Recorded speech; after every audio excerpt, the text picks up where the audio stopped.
phone and Mr. Stauch's phone for Wednesday. It begins with, okay, could it be just you and no one else? Mr. Stauch replies, yes.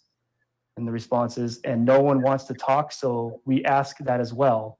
Mr. Stauch says, okay. There's And literally the no response way is, thank for you, I will let you know clarify when. anything. Mr. Stauch says, okay, still can't find Gannon, Violated DPW, which is for, rules by of the way. evidence and rules of procedure. And is that the last entry on So this I'm timeline, like, page hey, 2 this of is People's what you Exhibit wrote. I don't 698? understand this sentence. It is. Okay. He's not going to be able to clarify. And Your Honor, that's what I was just going to say. No, they're not All right, limited ladies word and for gentlemen, word. we will take our afternoon recess. If I can have everyone back to the jury room at They're not. 3:25, we should be If able to you start don't on time at that point. understand Again, don't discuss case the among yourselves. sentence Don't in my discuss case report with anyone else. and are Don't do like your own independent clarify, research about any you aspect can. of the case. And with that, we'll see Okay, you back at no, I'm done 3:25. arguing with you. All rise for the jury, please. I'm trying not to like pull a Kurt or a John or whatever, but I'm done. I'm done arguing at this point.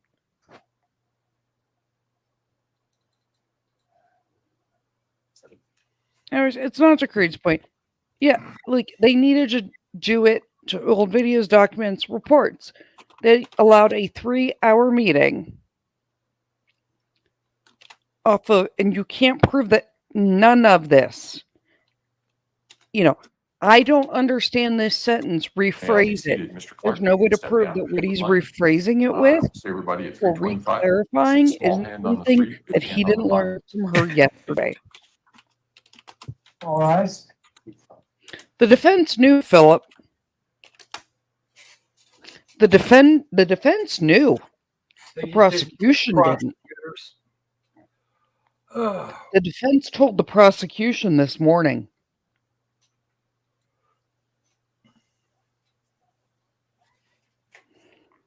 And yeah, the expert has to testify as to report, but now the expert will not be able to testify to the report.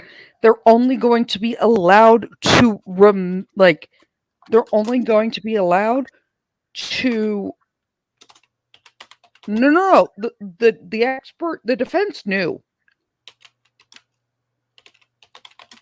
The expert is only going to be able to read his report.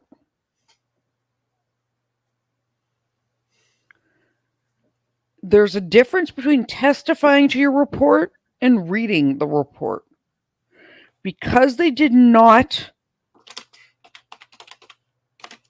record it, they didn't anything, and there's no way to know what was said or what he learned in those 3 hours.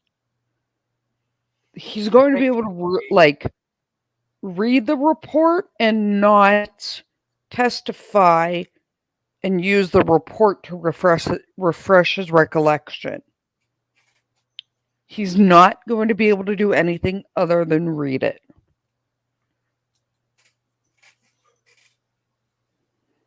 And, sitting here saying they can do this, they can't do... No, they can literally do nothing. He can literally read the report word for word, letter for letter. He can't testify to what is supposedly learned and up to the report because now you don't know what happened in those 3 hours. So now your best hope is that they refresh the recollection from the report and read it, because now he's not going to be able to use his report to refresh his memory and answer questions or testify to anything. All he's going to be able to do is read the words on the page.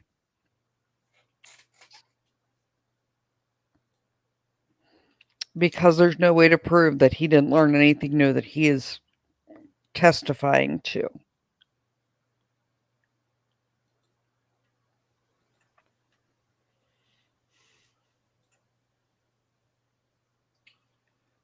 All right. Yeah, Iris, pretty much. They allowed the expert to meet with her for 3 hours and didn't record it. Okay. Shall we trivia or shall we just stretch? You can do what you want. I need to take 5 steps away and take a breath because I'm getting annoyed. Okay.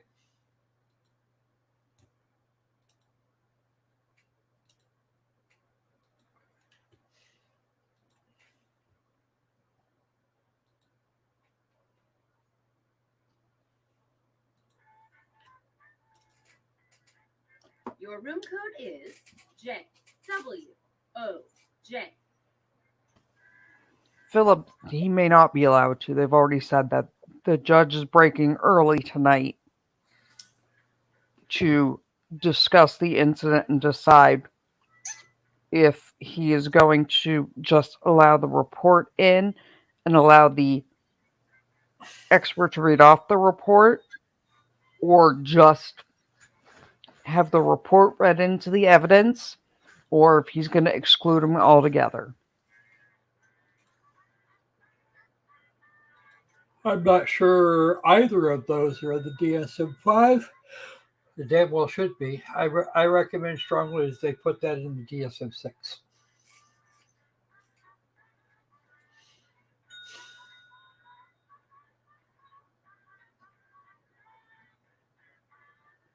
Well, there's 4 of you. 2 more. Come on.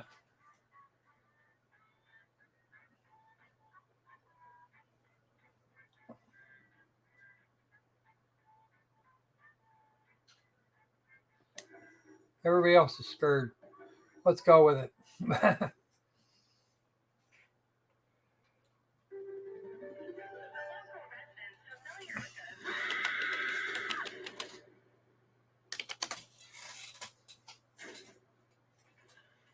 Welcome to my murder hotel. Let's not waste any time, shall we? First question. What appears on the national flag for Mexico, Egypt, and Albania? Use your device to answer the question.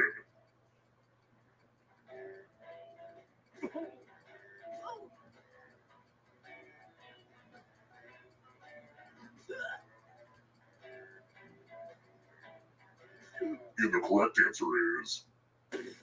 Who got the question right? Oh. The rest of you, I want to show you something. Welcome to room 101.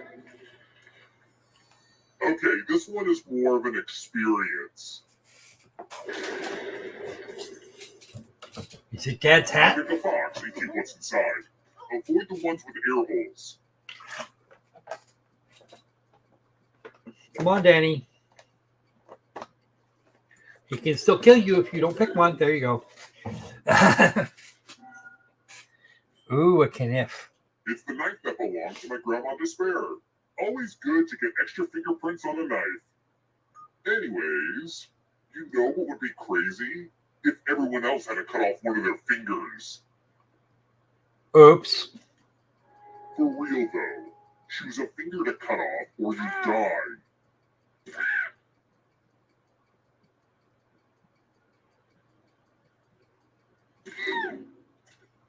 See, that wasn't so bad.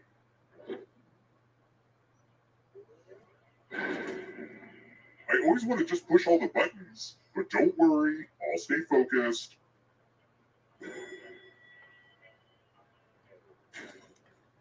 Let's try another one. Which of these statues is not completely naked?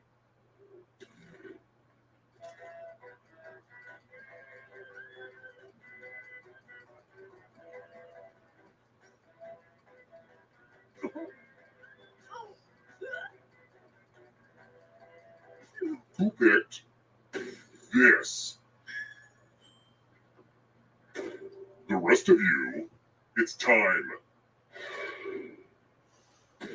Welcome back to the killing room.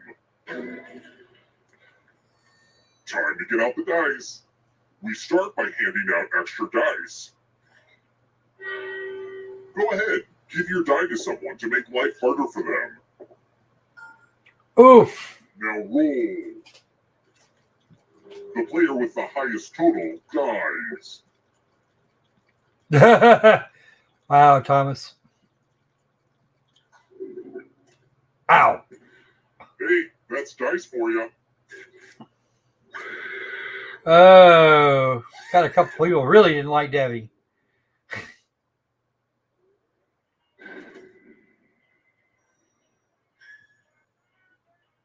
How can I run a hotel, be a good son, and murder daily? Somehow I make it work.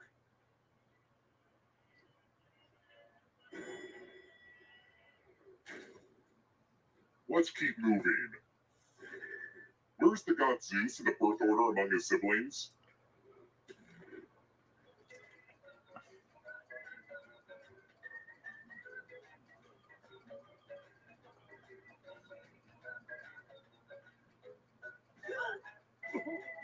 Who picked this? Oh. Everyone is wrong. Time for consequences. Oh, this is going to end well. Ah, a money pile. If you take the most or least money, you'll be punished. Have fun out there.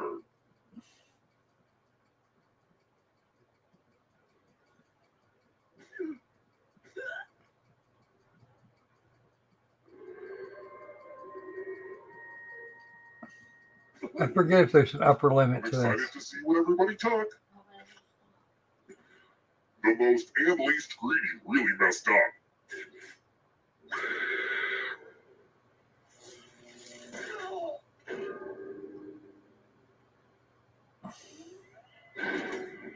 That leaves Danny with. It's just too weird.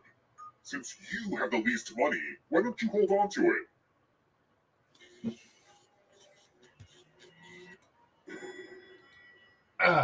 I'll leave that there.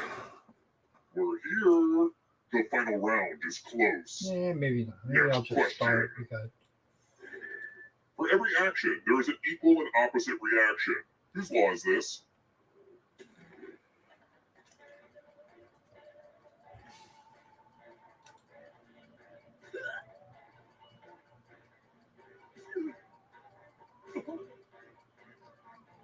Who picked this? Only a ghost got it wrong. Well, that's no fun. Let's try another one. The hotel business isn't all fun and murder. I've got overhead to worry about. My hotel needs to upgrade its CRM software. What is that?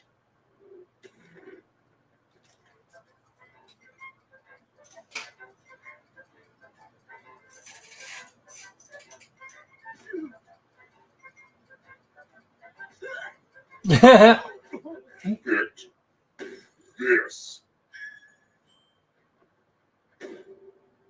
Okay, you and that knife, come with me.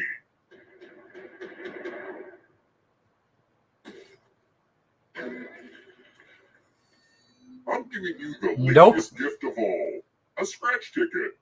Just scratch and find You can't do $3 that. signs Yeah. and you get to live. But if you scratch off even one skull, if you have a losing ticket, come with me.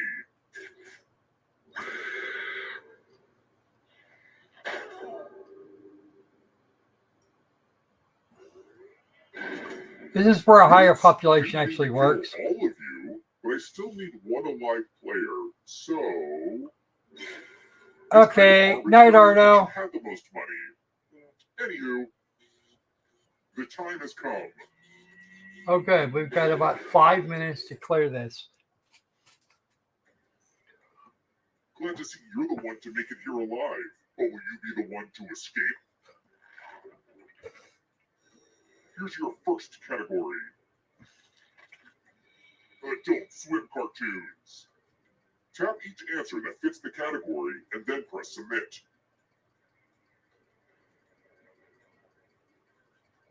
Let's see the right answers. Oh, they were all okay. I did not know. Ghostbusters.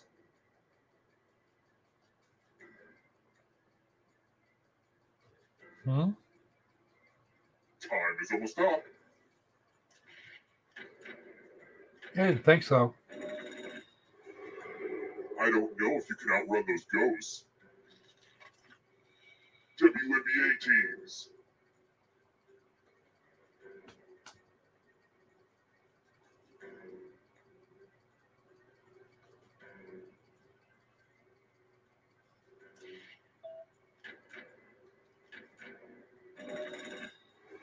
At least number 2 was possible.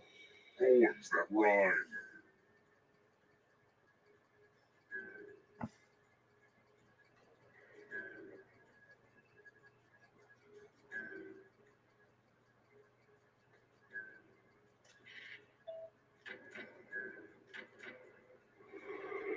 killed your friend. Better get away fast. Uh-oh, here comes trouble. We're doing good.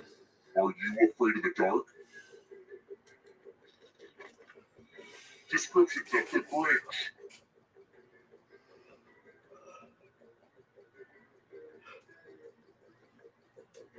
Time is almost up.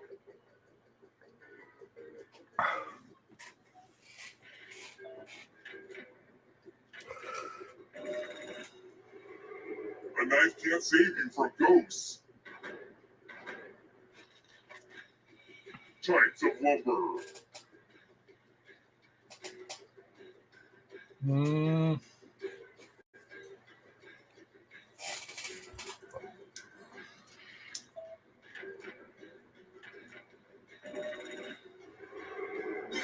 Cottonwood is not a fir tree. Scary stories to tell in the dark.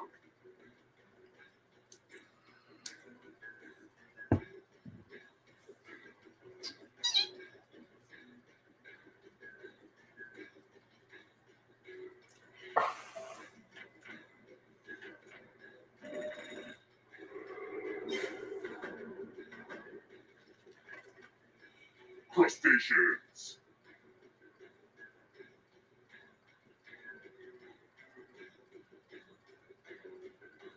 Time is almost up.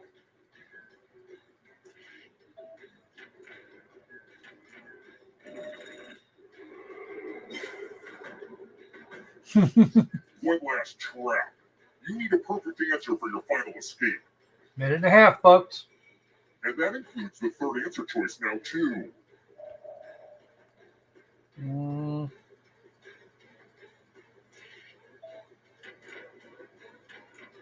And the Patty has escaped. The pig. Well done, Patty. Well done.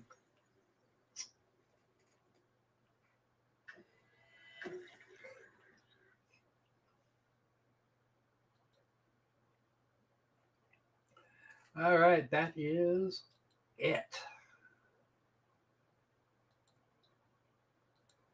We'll add that back. I didn't think there was. I knew Adriatic was one. I wasn't sure about the other two. I wasn't sure about the next one up from that. And I knew Yellow Sunday just didn't sound right. Of course, I've never been a fan of figs, so yeah. Unless they were in Newtons. And then I prefer the strawberry and the blueberry Newtons.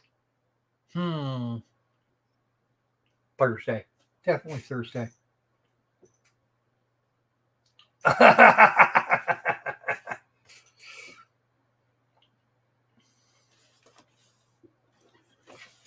like the strawberry ones and the blueberry ones. Ooh.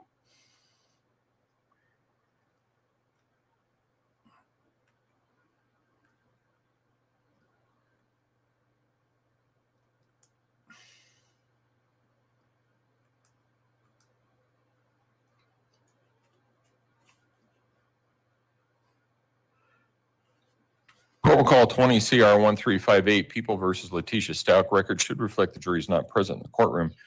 Is there anything we need to address at this point in time? Prosecution? No, Your Honor. Defense? Okay. All right, let's go ahead and bring the jury in.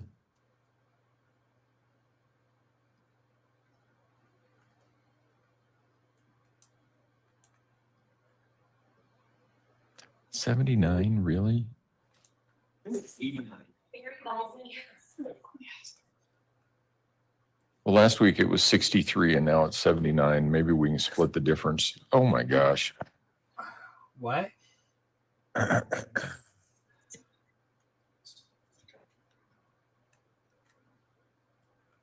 one day.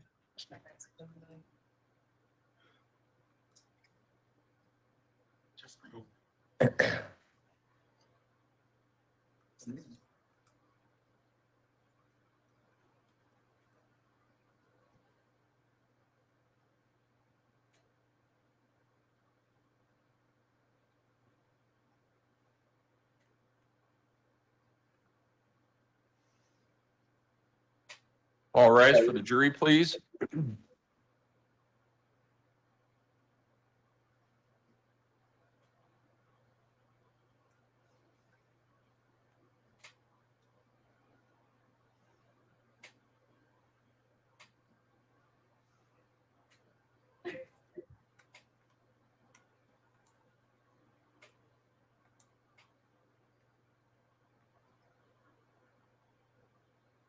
Thank you. You may all be seated. Court will recall 20 CR 1358, People versus Letecia Stauch. Record should reflect the jury has returned to the courtroom. Ladies and gentlemen, I'm sorry about the climate conditions. Last week we were 63. Now we're at 80 degrees. So I don't know. Maybe maybe we can split the difference somewhere. I don't know. But I will give counsel, I know it's hot and I know that jobs are difficult. I'm going to give counsel the options to remove their jackets if they want to do that. Okay, so, thank you, Judge. Because I don't want anybody falling over. I just including assumed me. No, you got to keep the tie on. Got to keep the tie on. I just assumed the court thought that we all had earned a beach vacation and so wanted to raise the temp in here. Yeah. May I proceed, Your Honor? You may. Go ahead. We had just finished Mr. Clark, People's Exhibit 698, page 2 of 2. Now we're jumping to People's Exhibit 699. In those last timelines, were they more dense as far as information that was included on them as opposed to what we're going to see now going forward? Oh, by far, yes. Why is that? A lot more data points that were significant to the investigation occurred during that time frame. And what about the fact that there's no more telematics for the Tiguan? There's no more call detail records for the defendant's Colorado phone. Does that also play a role in this? Absolutely. All right. So when we start to look at People's 699, looking at the key again of sources of information for this exhibit, what are they? It's Mr. Stauch's phone download and Harley's phone download. And looking at the timeline brackets, what day is this? This is Thursday, January 30th, and this encompasses significant events for the whole day. All right. I'm going to get to a good zoom level here.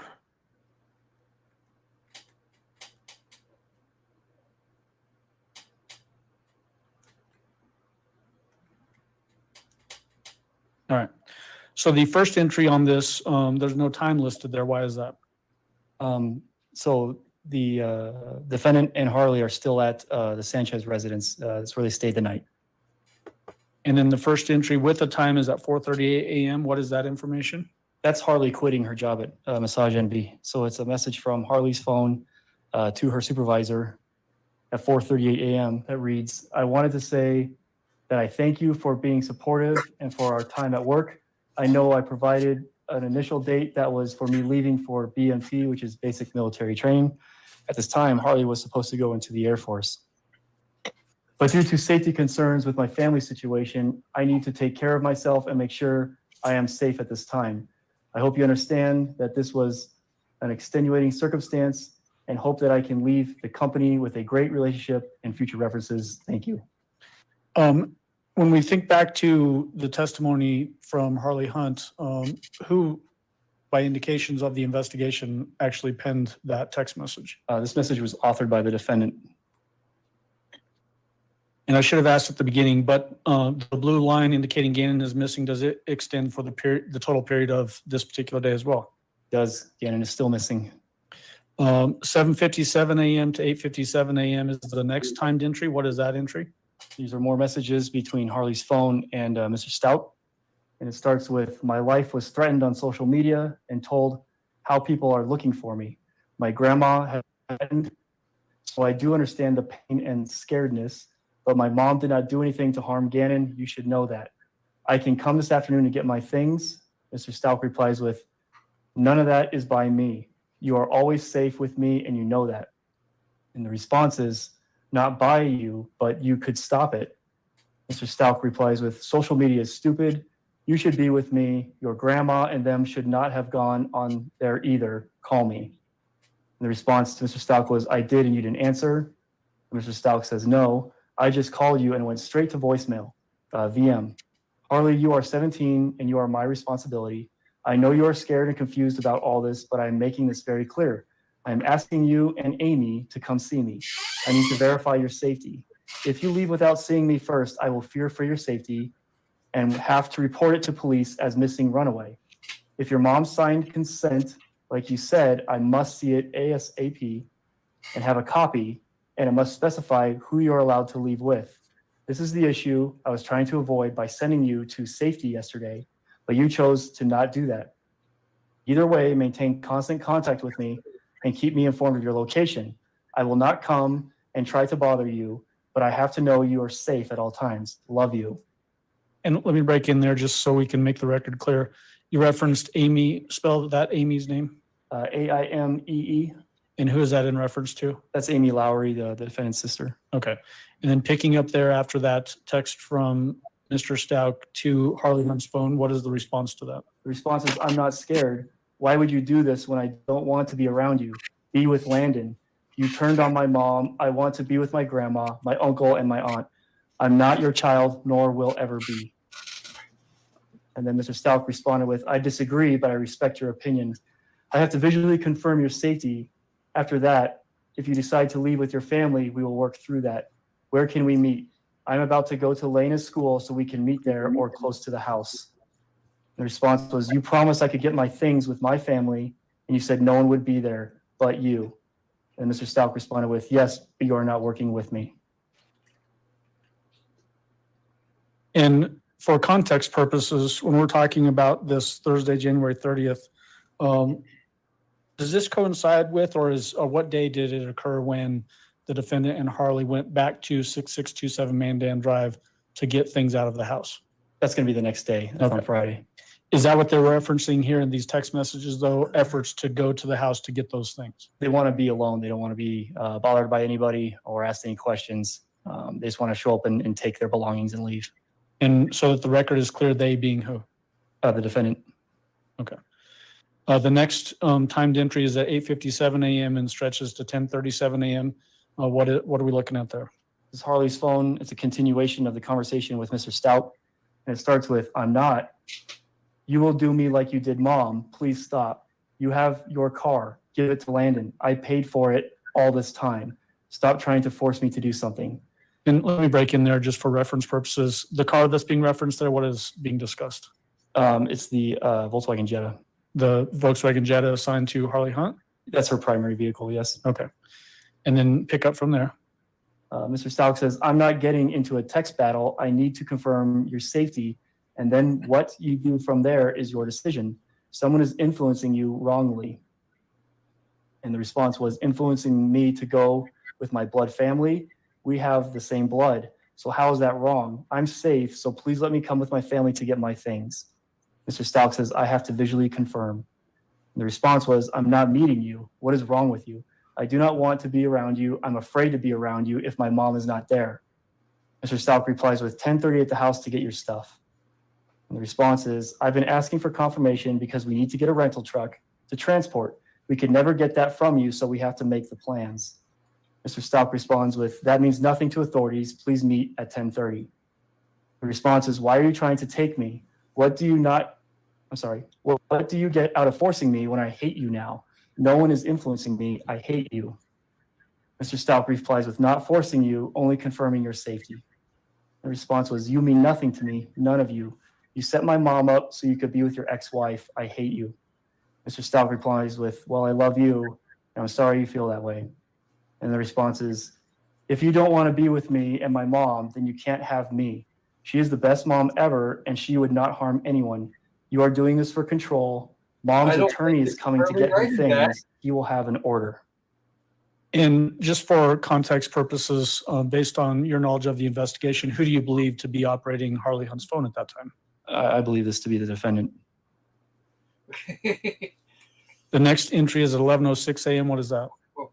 So the defendant's family arrives in Colorado. They arrive to Denver International Airport, and they rent, specifically her aunt, Brenda Acquard, rents a 2020 Nissan Altima.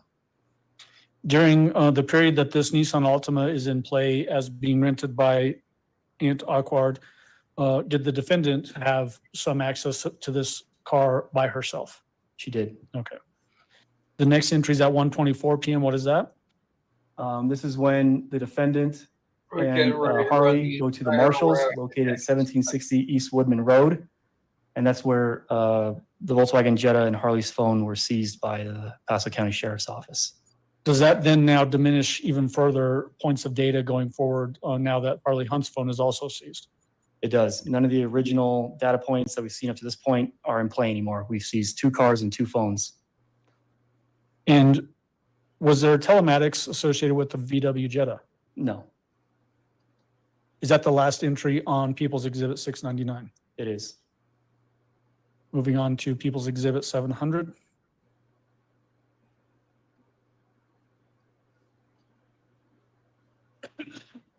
And while I'm zooming in on this, these same exhibits that we're looking at on the screen, are these printed out and on boards back on the back wall there? They are. Giving the jury access to them back in the deliberation room at some point? Yes. Okay.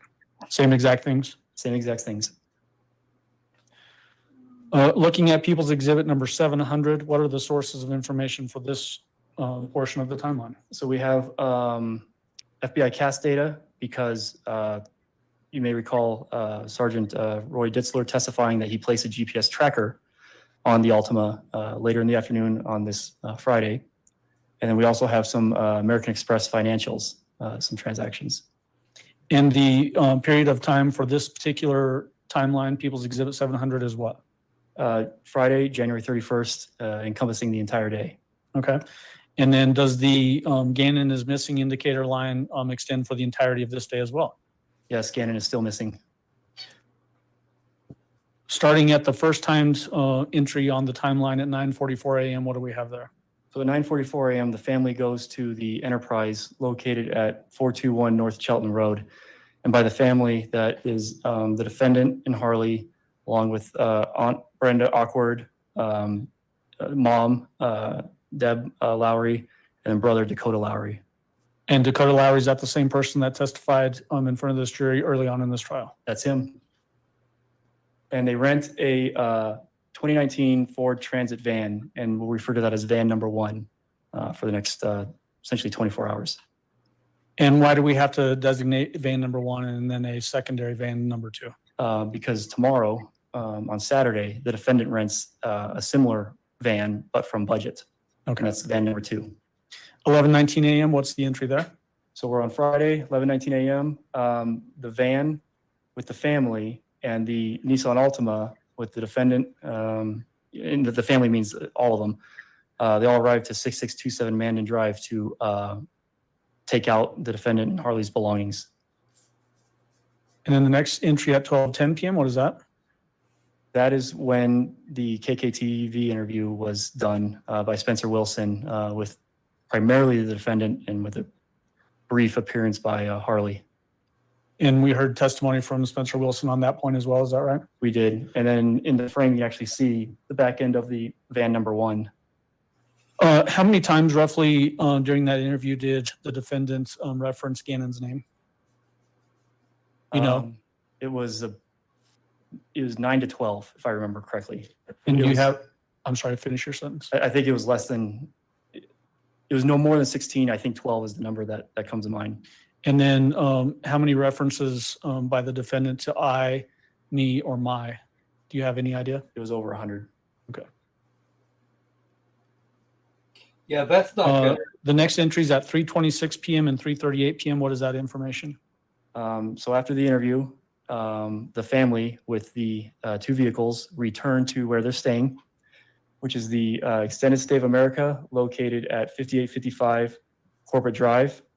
And we know that the defendant stayed in room number 103. And so they arrived there at 3:26, and the tracker went on the Nissan Altima at 3:38. And then looking above the line, there's a reference to cast report page 43. Why is that particular page significant for this portion of time on the timeline? The Altima returns to the S-curve. All right, so going below the line, looking at 3:45 p.m., what is that indicating? So the tracker was placed at 3:38. Less than 10 minutes later, the Nissan Altima departs the extended stay and starts traveling north on I-25. Based on your understanding, who was in control of the Nissan Altima at that time? The defendant. There was some testimony during Harley Hunt's testimony about the defendant and actually also with Dakota Lowry leaving for a period of time and nobody knew where she was. Is that this period of time that we're about to talk about? Yes, it is. All right. The next timed entry is 4:41 p.m. What is that? That's the Nissan Altima pinging with the GPS tracker at the S-curve. And what is the time brackets where this Nissan Altima goes up to southern Douglas County to that S-curve and then returns back down? It's not long. We've got from 4:16 p.m. where it went further north and then double backed to 5:13 p.m. So it's about an hour. Okay. And then the next entry is at 5:37 p.m. to 5:41 p.m. The Nissan went through the Starbucks drive-through located at 1150 Interquest Parkway. And so we have GPS data and we have a financial transaction from American Express for $5, I think. And so this is after the Nissan Altima is at the S-curve, goes to Starbucks? Yeah, it goes to the S-curve and then comes back down and goes to Starbucks. Based on your knowledge of the investigation, what did the defendant do up at the S-curve? So this is when we believe that the defendant picked up the suitcase that had Gannon in it from the S-curve. And then subsequent to this, so after this point, is that when the board was found at some point later on in the investigation? Yes, we found a piece of the board, which I testified to a couple weeks ago, that matched the photo in Al's phone of the same type of board, same shape, same damage, that kind of thing. I believe it's the same board. That was found at the S-curve in a little ravine. The next entry at 5:56 p.m. to 6:19 p.m., what is that entry? The vehicle goes to Petco, the same one that the defendant went to with Gannon in the red truck on Monday, located at 5020 North Nevada Avenue. And there was a financial transaction for $32. And then the last entry at 6:23 p.m. to 6:26 p.m., what is that? It arrives back to the extended stay and then parks at its final spot for the night at 6:26 p.m. All right. Is that the last entry for the timeline of 700 on January 31st, 2020? Yes, this takes us through Friday, January 31st. Moving on to People's Exhibit 701.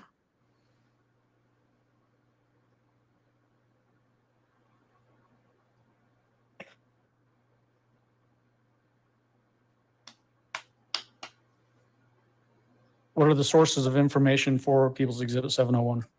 So we have the CAS report because the tracker's still on the Altima at this time, but the van that the defendant rented from Budget has a built-in GPS tracker on it that pings every 6 hours, as well as a power-up event that occurs every 24 to 25 hours. And then we also have USAA financials as well as American Express financials. The USA financials and the American Express financials, are those accounts associated to the defendant? To the defendant, yes. Okay. Same for the other exhibits that have the same information on them? Correct.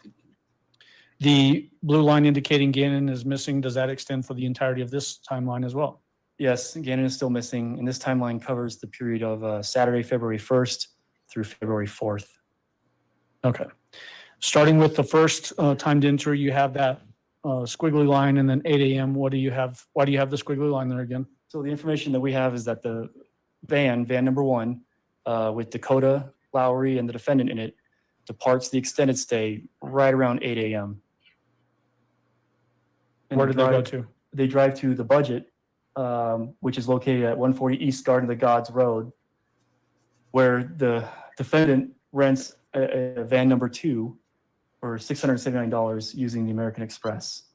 Does that coincide with the testimony that we got from the person from Budget about that van rental and went through the receipt and all of that sort of thing? From him as well as her brother Dakota. Okay. And then I just want to have you point out visually the two different vans. Do they look different on the timeline? They do. So van number one has windows. Van number two does not have windows. This is more accurate depiction of what van number two looked like, the one that they drove to South Carolina. Okay. And then moving on to 10:10 a.m., there's a line above that goes to CAS report page 12:45. Why is that significant for that timeline? The van has left Colorado Springs area and is at the Love's gas station just outside of Pueblo. Is that what's the source of that information? That's going to be the ping data from the built-in GPS tracker on the van that Budget places on their vehicles that go out of state. Okay. And does that show a purchase being made at that Love's Travel Center in Pueblo? Yes, so we have a coinciding purchase for $8.34 at the time that the van gives a ping. Okay. The next timed entry is 11:57 a.m. to 12:20 p.m. What is that entry? So this is when the defendant and Harley go to the Walmart located at 2921 Topol Drive in Trinidad, and the defendant purchases phone number 2. It's a prepaid Verizon wireless phone with a 407 area code, and there's a corresponding charge from the USA account for $89.03. There was testimony from the person that searched that van back in Rhode Island, and there was a Verizon prepaid calling card in that glove box. Do you remember that? I do. Did you do some research on that particular item? I did. What did you find when you researched that calling card? We wrote a search warrant to Verizon for the numbers that are on the back of the prepaid card, and it confirms that it links to this prepaid phone purchased at the Walmart on this day and time. You have a time zone change there. Why'd you put a time zone change? We're moving from Mountain Time to Central Time. She's now driving through Texas. All right. The next timed entry, 7:49 p.m., is above the line, referencing cast report page 48. Why is that significant for that time frame? So this is now, instead of AT&T like we saw earlier, it's now her Verizon phone number 2. Works the same technology. You have a date and a time, a cell phone tower that provides service to the phone, and then a direction, a sector as to where that phone is at. So the cast report shows phone number 2, the Verizon phone, purchased at the Walmart earlier that day, at the hotel where they stayed the night. And then going forward now, are we going to have potentially 2 sources of data, both the GPS information from the van and then call detail records for this phone that was bought in Trinidad, Colorado? Yes, that's what will be in the cast report, and then we'll also have financials that'll be on the timeline. Okay. The entry at 11:10 p.m., what is that? So that's the 6-hour scheduled ping for the van, and it's in the parking lot of the Candlewood Suites, located at 18 Western Plaza Drive in Amarillo, Texas. And we have a corresponding charge a few hours earlier for $91. The next entry, I'm sorry, do we have a date change there? Yes, so they stay the night at this Candlewood Suites, and then the van sits at that Candlewood through the morning of Sunday, February 2nd of 2020, with the scheduled power up to 12 a.m. and then the 5:10, 11:10 a.m. pings. Does this indicate that they're still potentially at the Candlewood Suites, have not started driving for that day? That's correct. Maybe slipped in or something like that? That's correct. It hasn't moved. 7:38 p.m. Is that the next entry? It is. There's a $25 charge on the American Express. This time, Candlewood Suites, but in Decatur, Texas.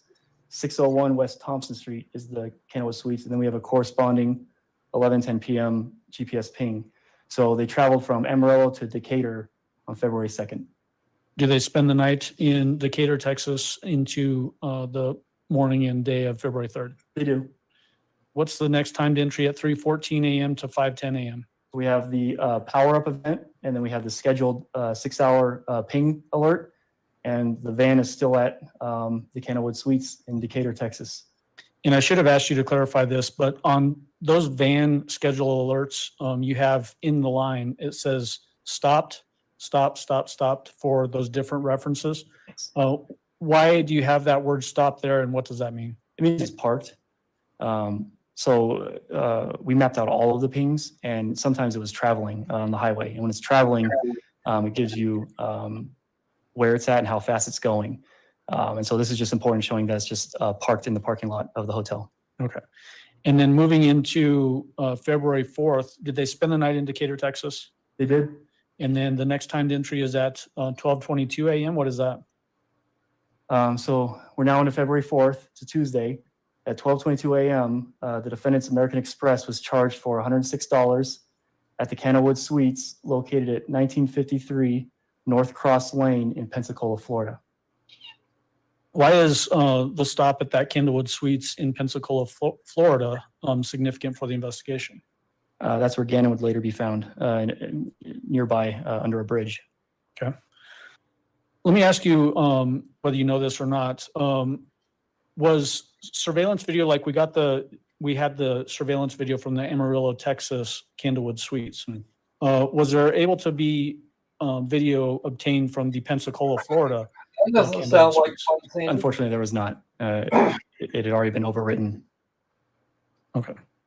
The next entry is at 4:15 a.m. and it goes above the line to the cast report page 54.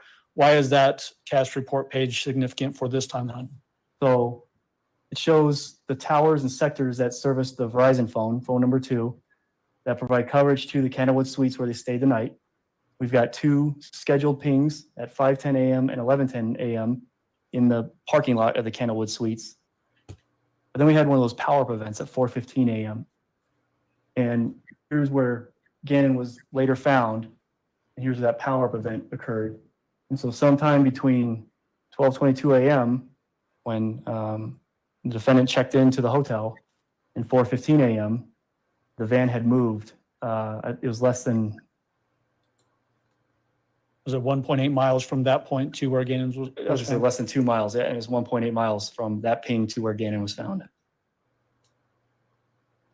And actually, I think I took you down the wrong path. So the 1.8 miles, based on the cast page there, do you see the brackets? That's from the hotel to the ping. It's less than 2 miles from the ping to where Gannon was found. Okay. Just want to make sure we made that correction. The 5:10 a.m. to 11:10 a.m. Entry, what is that telling us? Those are the scheduled every 6-hour pings. And those are technically in the Comfort Inn parking lot, but the Comfort Inn shares a parking lot with the Candlewood Suites when you look at it on a map.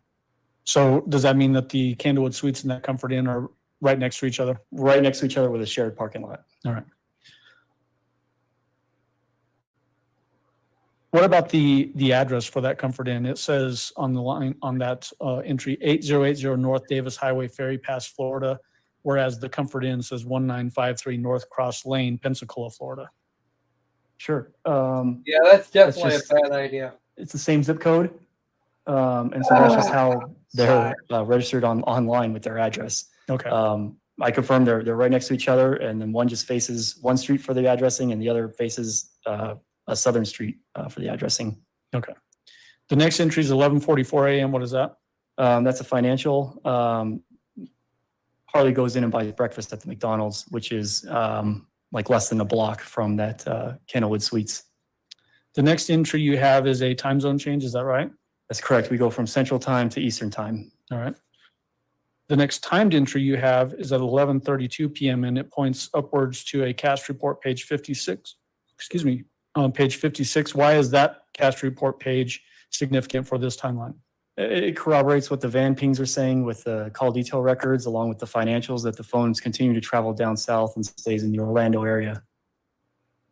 And does the financial show a check-in at an Orlando hotel? Yes, the Holiday Inn, 11:32 p.m. There was a $315.70 charge made to the Holiday Inn in Orlando, Florida. Is that the last entry on this particular timeline? Yes, so this takes us through Tuesday, February 4th of 2020. Okay. Moving on to People's Exhibit 702.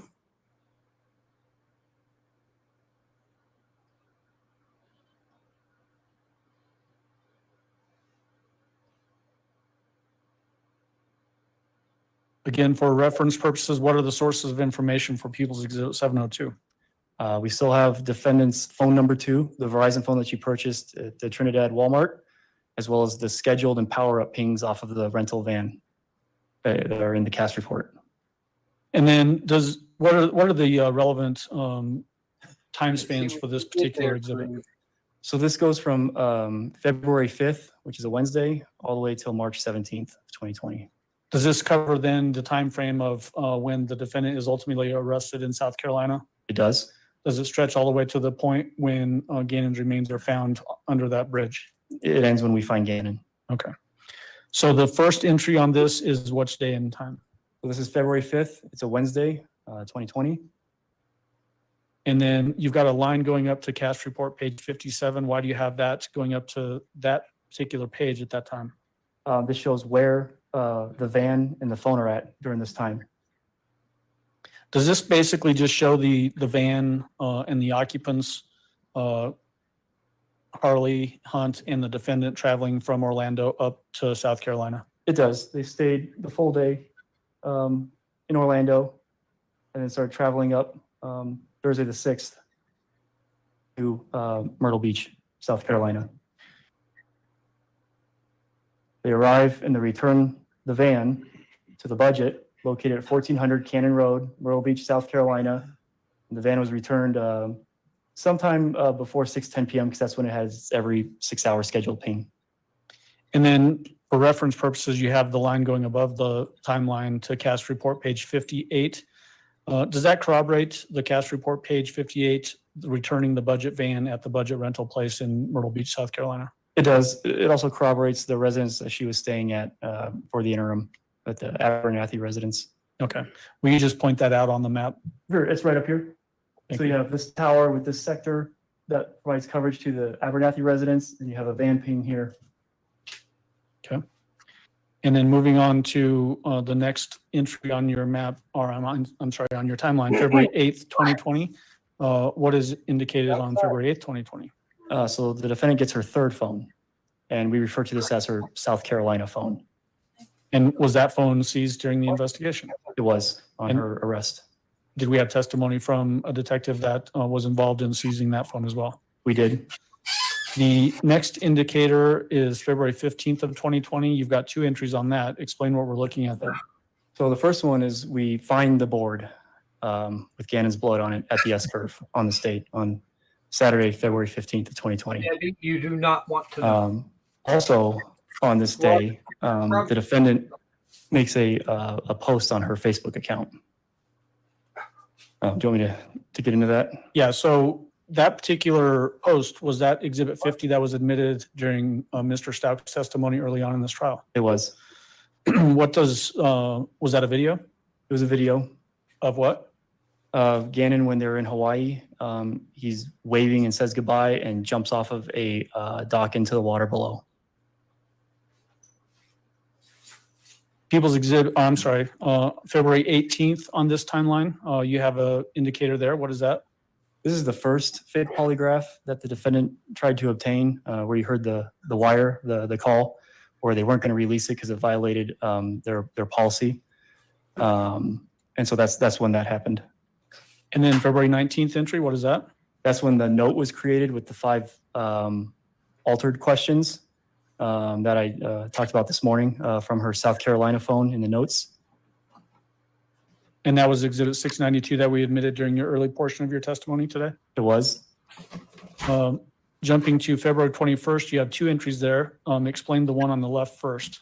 The one on the left are some of the messages from the defendant to Nicole Mobley, who testified during this trial. For reference purposes, was Nicole Mobley, remind everybody who Nicole Mobley was. She was the one who kind of feigned a relationship with the defendant and told her whatever she wanted to hear in hopes to get information out of her over a Text Now app. And those text messages that you're referring to that came from the defendant to Nicole Mobley, is that what we're looking at there? Yes, not all of them, just a few. And what do they say? So the defendant sends a message to Nicole Mobley saying, "I need a witness that the guy left. I will do anything. I'm not asking you. I'm asking if you know anyone who will. I will give them my life, a reward, or whatever." And then in a second message, the defendant says, "He took a suitcase of things and made Gannon wrapped in his cover." And then the third message selected for this was, "What if you just said you remembered something suspicious after seeing this picture and explained the description and you didn't think it was relevant until now?" And those are all captured in exhibit number 233. And exhibit 233, is that the total number of messages that went back and forth between the defendant and Nicole Mobley? Those are all of them, yes. Based on the context of that conversation in sum, what does it appear from your perspective to be occurring between the defendant and Nicole Mobley at this time? The defendant is asking Ms. Mobley to lie for her to corroborate a lie to law enforcement. And then the right side portion of February 21st, 2020, what do we have there? That's when the second fake polygraph was done on her phone that I testified to earlier today. Is that Exhibit 692? It is. We then move on to March 2nd, 2020. What do we have indicated there? That's when the defendant was taken into custody and charged with the murder of Gannon Stauch. And then you have an indicator for an interview. Was that the interview conducted by Special Agent at the time, now retired, Jonathan Grusing? That's correct. And then the next entry on March 4th, 2020, what do we have there? As the defendant was being transported back to Colorado Springs, she attacked one of our Paso County Sheriff's deputies. And that's the still from the GoPro just before the attack occurred. During the portion of testimony from Dr. Torres late last week, the defendant made comments about this was Maria actually attacking the deputy. Any indication in that video that she was talking in a Spanish accent? No. Did she ever reference herself as Maria in that video? No. And then the last entry on March 17, 2020, what is that? March 17th of 2020, we found Gannon.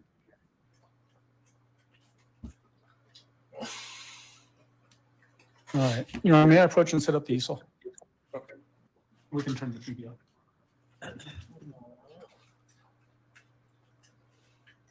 They promised us an early break today. This is week 5 of testimony. And it's been 2 weeks earlier, and it was 2 weeks earlier than that for jury selection and stuff. This is week 5 of testimony. Week 7 sum total.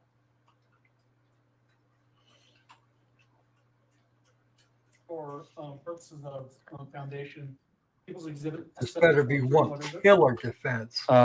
It's some of the defendant's Google searches on her Colorado phone number 1. And what is the date span of these searches? January 21st of 2020 through January 29th of 2020. January 29th, for reference purposes, is that when the defendant's phone was seized by law enforcement? It was. Is that why that's the end of the searches on this particular exhibit? It is. Is it fair and accurate? It is. And then as it relates to 722, 720, 721, and 722, what are these exhibits?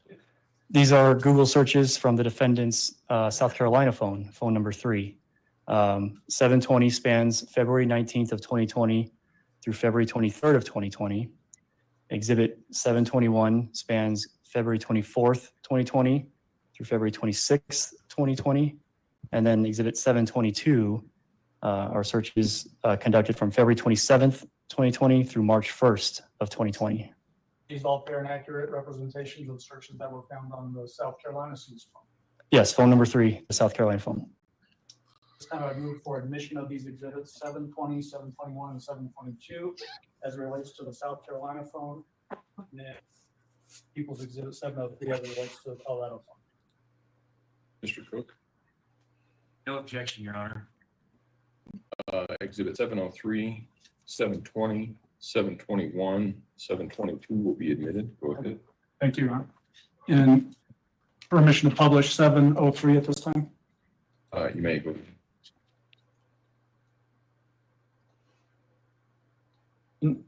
Mr. Clark, what I'm going to have you do is start by just orienting the jury to what we're looking at, knowing that the jury will be able to take this back with them to the deliberation room at some point. Sure. So starting with 703, tell them about the different columns.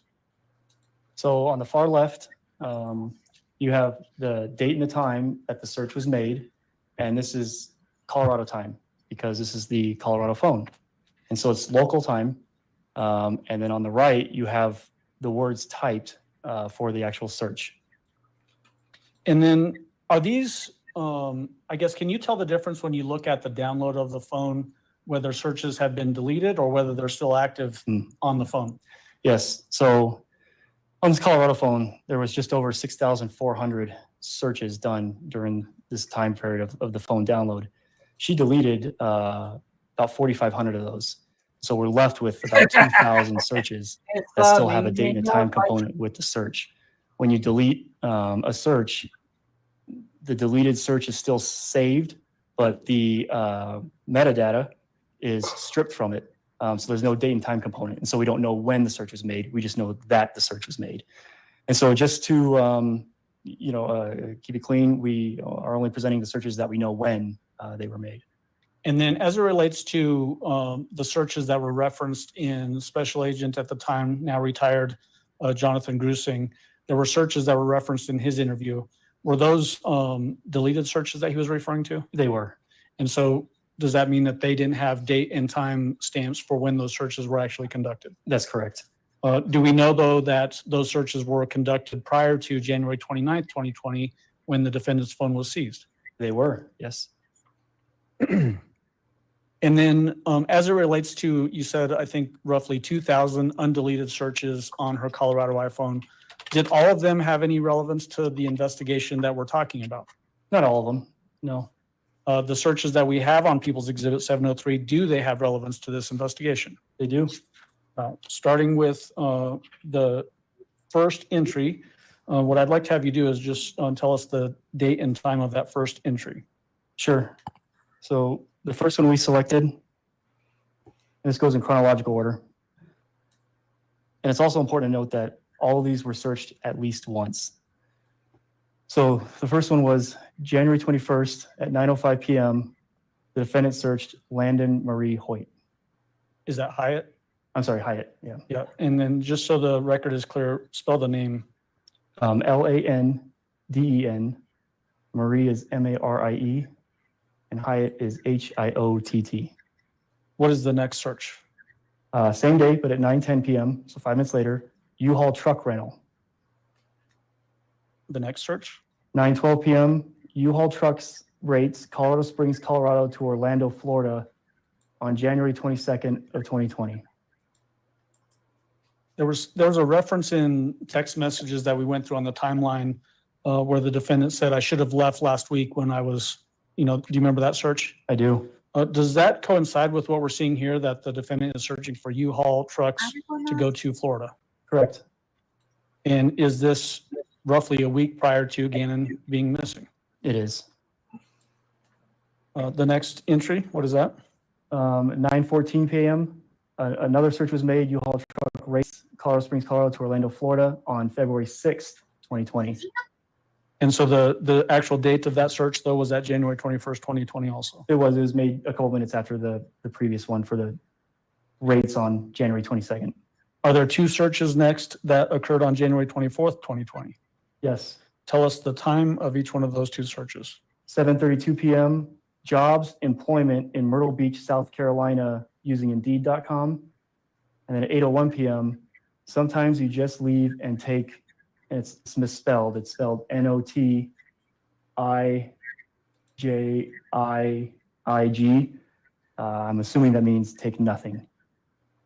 Is that based off the context of the search term? Yes.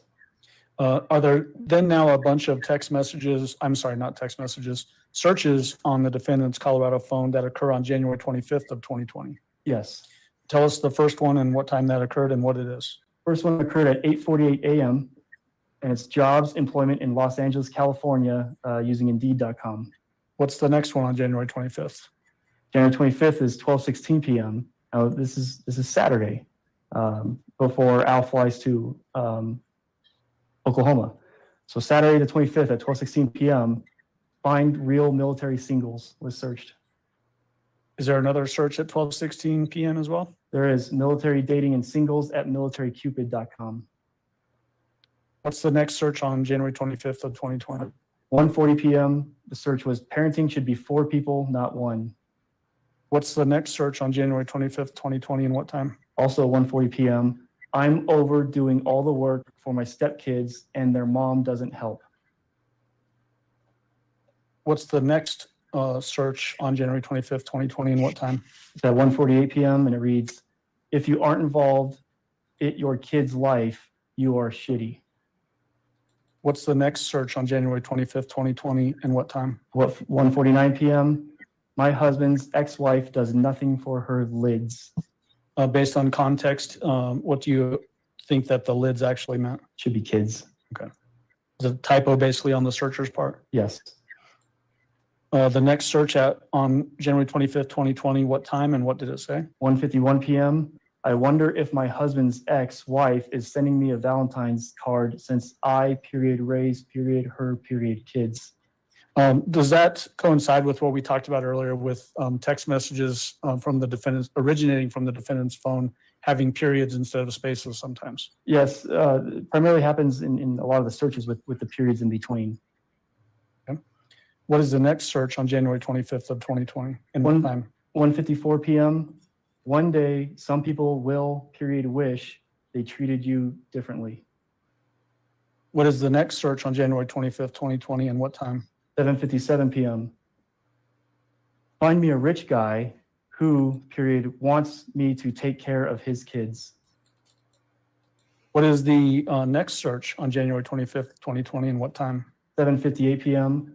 Find a guy who wants me to take care of, his kids and get paid.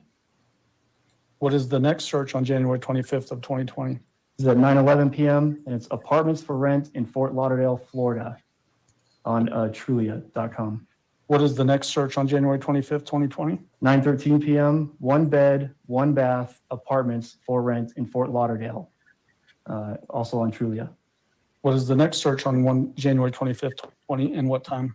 9:15 p.m. Craigslist, South Florida jobs, apartments for sale, services, community, and events. What is the next search on January 25th, 2020 and what time? Still 9:15 p.m. South Florida rooms and shares on the Craigslist website. The next one on January 25th, 2020 and what time? 9:20 p.m. South Florida jobs, in quotes, teacher talking to somebody on Craigslist. about The renting next a search room on and, January like, 25th, 2020 and what next time? day realize- 9:47 p.m. Orlando jobs, Disney, in quotes, on Craigslist.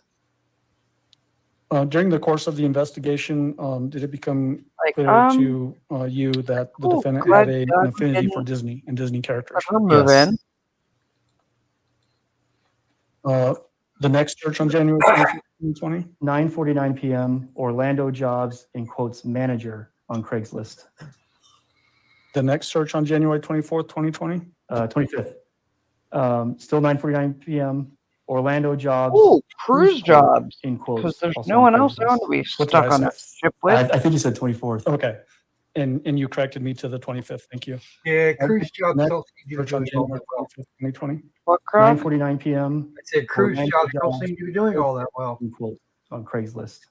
I'm just Based saying, on I don't want all these stuck on a searches cruise for apartments and jobs in the Florida area, to your belief, did it appear that the defendant was trying to look for a way to move from Colorado and go to Florida without the family?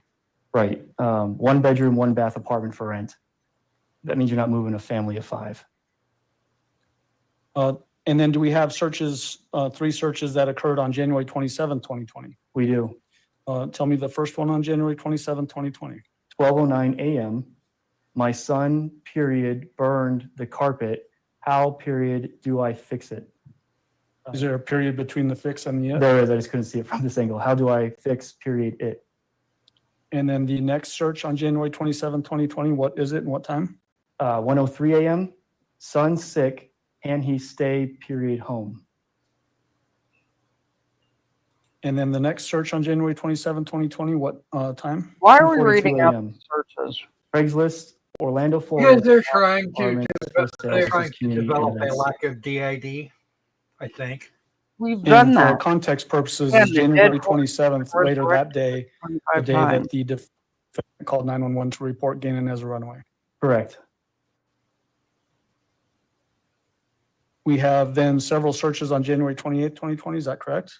There are, yes. What is the first one on January 28th, 2020? 4:15 a.m. What is the process for, our runaway child? And the next one on January 28th, 2020? 4:16 a.m. Police steps for our runaway. The next search on January 28th, 2020? 4:16 a.m.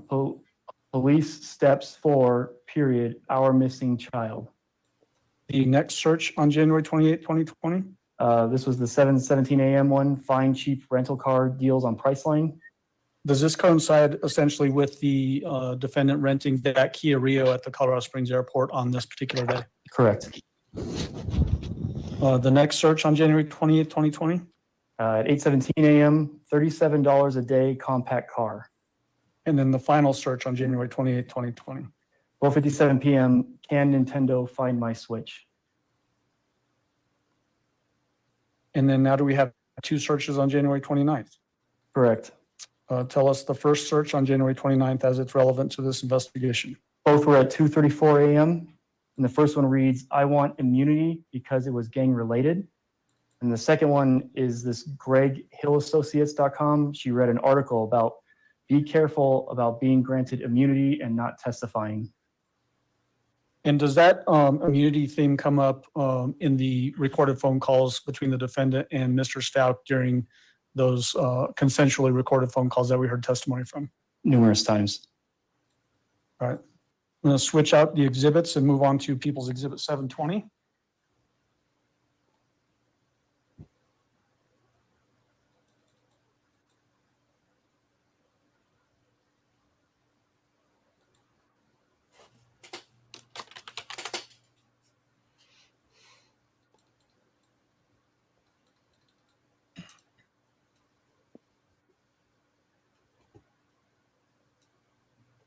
Remind us first, before we get started on People 720, the date range that we're going to be looking at for the searches here. So this is from phone number 3, the South Carolina phone. And it's from February 19th to February 23rd, 2020. There were just over 1,300 searches during this time period on her South Carolina phone. We were able to get that down to 377 unique searches. And out of those 377, we're going to show you 96 that are relevant to this case. All right. Do we have, it looks like 5 searches that are relevant to this investigation that occurred on February 19th of 2020? That's correct. Tell us the first search on February 19th, 2020, and what time? 1:22 p.m., the defendant searched crime online. What is crime online? Do you know? It's the Nancy Grace show for nationwide exposure crimes. And was there reference to the defendant being in contact with the Nancy Grace show during some of these recorded phone calls that we heard? Alleged. We don't have any proof that that the defendant spoke with Nancy Grace. What is the next search on February 19th of 2020? At 3:49 p.m., Palmer, period, Harold, period, Colorado, period, Springs. Is Harold misspelled there? It is. It's HEARLD. What is Palmer Herald, Colorado Springs? It's the newspaper up in Palmer Lake area. So does that indicate to you that the defendant was searching for news in the Palmer Lake area, which would cover the area where the board was found? It was. This is during our search operations up there. The defendant was very interested in lots of local news, monitoring what our investigative tactics were at the time. And then what is the next search on February 19th, 2020? 7:22 p.m. Does text-free show location? What is text-free? That's the app that the defendant requested Nicole Mobley download so they could communicate with each other, and where the defendant sent those messages to Nicole Mobley. The fact that she's searching for does text-free show location, in your mind, does that indicate an awareness of investigative efforts and efforts on her part to evade those investigative efforts? Absolutely. What is the next search on February 19th of 2020? 7:43 p.m. How can I make my phone's IP period address hidden? Is address misspelled? It is. ADREES. Again, similar to that last question, does this also indicate to you that the defendant appears to have some knowledge that she's wanting to hide information from the investigation? That's correct. What is the next search on February 19th, 2020? 8:11 p.m. The search was send a fake email. And then do we have two searches on February 20th, 2020? We do. What is the first search on February 20th of 2020? At 6:51 a.m., how long will fingerprints stay on an object? What is the next search on February 20th, 2020? 8:49 p.m., I need a fake ID that's legit. Then do we have a bunch of searches on February 21st, 2020 that are relevant for this investigation? We do. What is the first one on February 21st? 6:43 a.m., children trafficking to, period, Mexico, period, from, period, and it's misspelled Colorado. It's spelled COLOROSDO.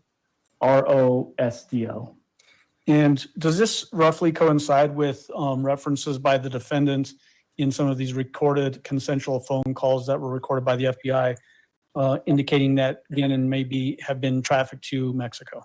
Yes. What is the next search on February 21st, 2020? 6:54 a.m., I need a criminal polygraph. And the next one on February 21st, 2020? A few minutes later at 7:08 a.m., I need a fake criminal polygraph. The next one on February 21st, 2020? 7:21 a.m., fake polygraph test. The next one on February 21st, 2020? 7:35 a.m., can you get away with fake lie detector, and it's misspelled, DETEXTOR website. These searches for needing a criminal polygraph, fake criminal polygraph, and can you get away with a fake lie detector test? Does this indicate in your mind that the defendant had some awareness of trying to evade the investigation in this case? Yes. What is the next search on February 21st, 2020? 9:52 a.m., Gannon, Stauch, El Paso, period, searching in landfill. Was there in fact searches of landfills trying to locate Gannon's remains? There were. Was that publicized? Briefly, if I recall right. And then what is the next search on February 21st, 2020? 11:26 a.m., search efforts for Gannon, Stauch. The next one on February 21st, 2020? 6:46 p.m., I need, and it was misspelled MEED, to change my look to hide. And the next search on February 21st, 2020? 6:47 p.m., face disguise. The next search on February 21st, 2020? 6:49 p.m., full face and then change, but it's misspelled CHAMGE. And the next search on February 21st, 2020? 6:51 p.m., first face transplant woman. The next search on February 21st, 2020? Also at 6:51 p.m., full face transplant. The next search on February 21st, 2020? 6:51 p.m., face, but it's misspelled FAVE, transplant near me. The next search on February 21st, 2020? 6:53 p.m., full face plastic surgery. The next search on February 21st, 2020? 6:56 p.m., full face plastic surgery, Atlanta. Those searches as it relates to this plastic surgery, face transplant, and that sort of thing, in your mind, did that indicate an effort to change her appearance to evade the investigation? Yes. What is the next search on February 21st, 2020? 7:23 p.m., need a guy who wants me to move in. The next search on February 21st, 2020? 7:24 p.m., find a man with a place to let me move in. And then do we have, let me see, 4 searches on February 22nd, 2020? Yes.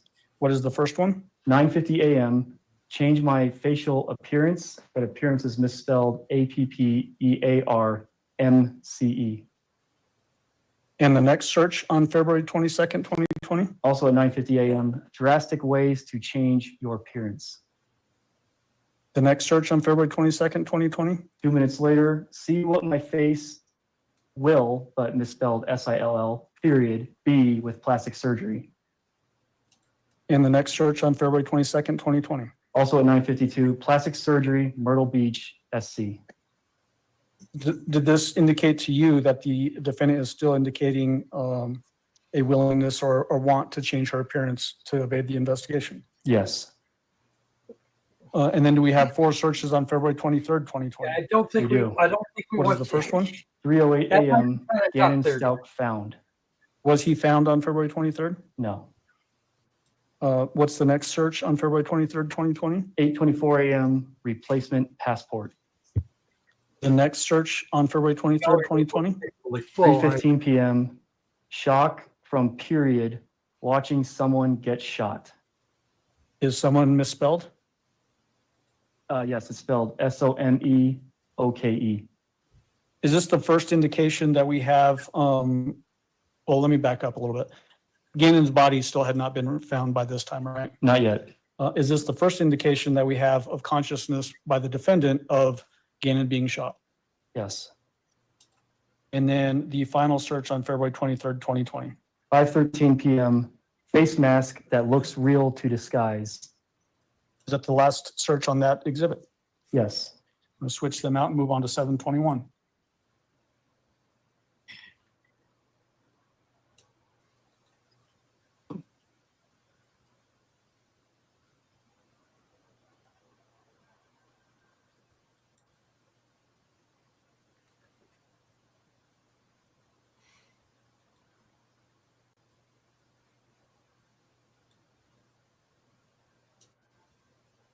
What are the date ranges for People's Exhibit 721? So again, still from the South Carolina phone number 3. February 24th, 2020 through February 26th, 2020. We have what looks to be 7 searches on February 24th, 2020. Yes. What is the first one? 9:14 a.m. GoFundMe, Letecia and Harley support, but support is spelled AUPPORT. And the next search on February 24th, 2020? 1:23 Oh my p.m. lord. How long does it take to get DNA? God. What'd you get Next good? search on February 24th, 2020? 1:24 p.m. Danny How long said- does it take to Danny get said DNA from she's gonna Rock, crime? turn yourself up. And the next search on February 24th, 2020? Also 1:24 p.m. I How long can't does hear it you, take Croc. to get DNA results from a crime scene? The next search on February Philip, 24th, it may 2020? be. 1:26 p.m. How long does it take They may have, you never police know. to get DNA results? The next search How's on that February looking? 24th, 2020? I 1:39 still can't hear p.m. you. How long does it take police Wait, to let me get try DNA something. results in Colorado? And then the final search on February 24th, Now try. 2020?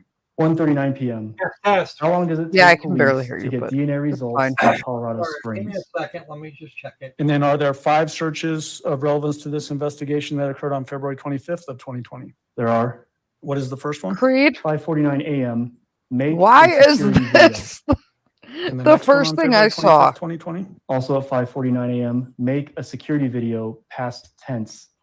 As it relates to that particular search, in your mind, does it appear that somebody is trying to create what would look like an old security video to throw off the investigation? And alter it to whatever narrative Danny? you want it to fit. Yes. Okay. Danny, The next search on February 25th, 2020? if 4:12 she does p.m. this, I need a new social security Beastie number Fun will to buy hide. you dinner.